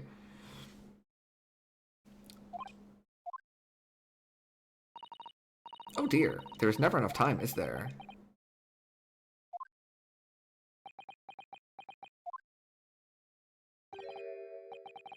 Miss Natsumi, if you'd like, in the trial tomorrow, I'd be happy to represent you.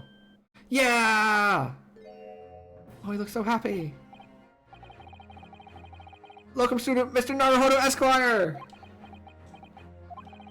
As I said, I only experienced a British courtroom for the first time yesterday, and although the man I was representing was found not guilty, I lost sight of something crucial.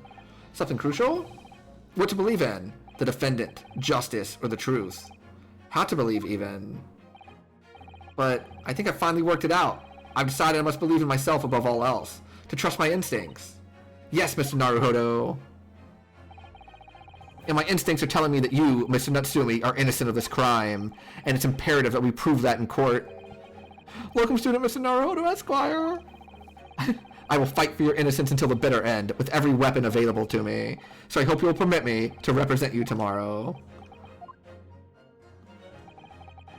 As I said when we first met, I'd like to entrust my fate to someone who will listen to me in my native tongue.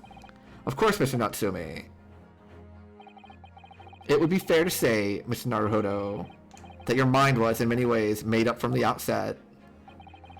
You merely needed the events of today to fully realize it. Yes, I think you're right about that.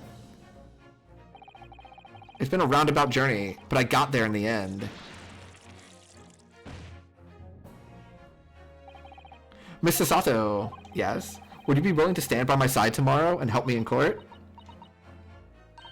Absolutely! As I said this morning, you may consider me your personal judicial assistant!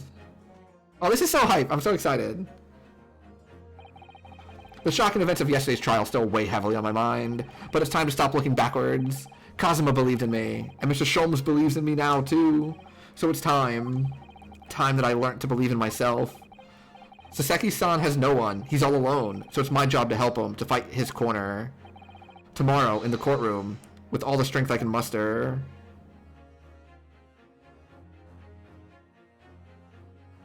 To be continued. Ah!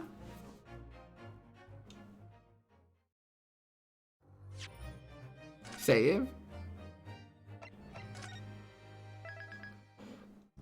Awesome! Save complete. Whew. Well, that's gonna wrap it up for today. Like I said, maybe stream tomorrow if raid is canceled. If not, it'll be the normal time on Thursday. And we'll probably play this again so I can get through the trial with it still fresh in my mind. And then Saturday will be the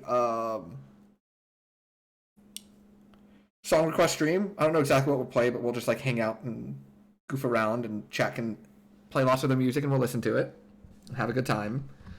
And that's it. Yeah, let me find someone to send it to. I want to thank all the raids. We got a bunch of raids today.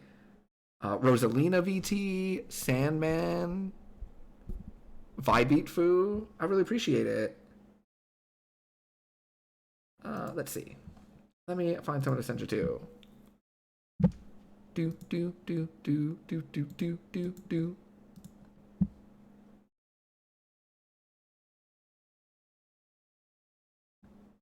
All right. Who do I want to send it to?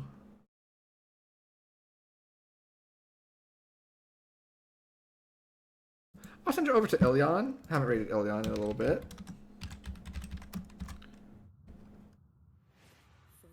Have a great night, everyone. I will see you next time I stream. Whenever that is. Either Tuesday or Thursday. Do.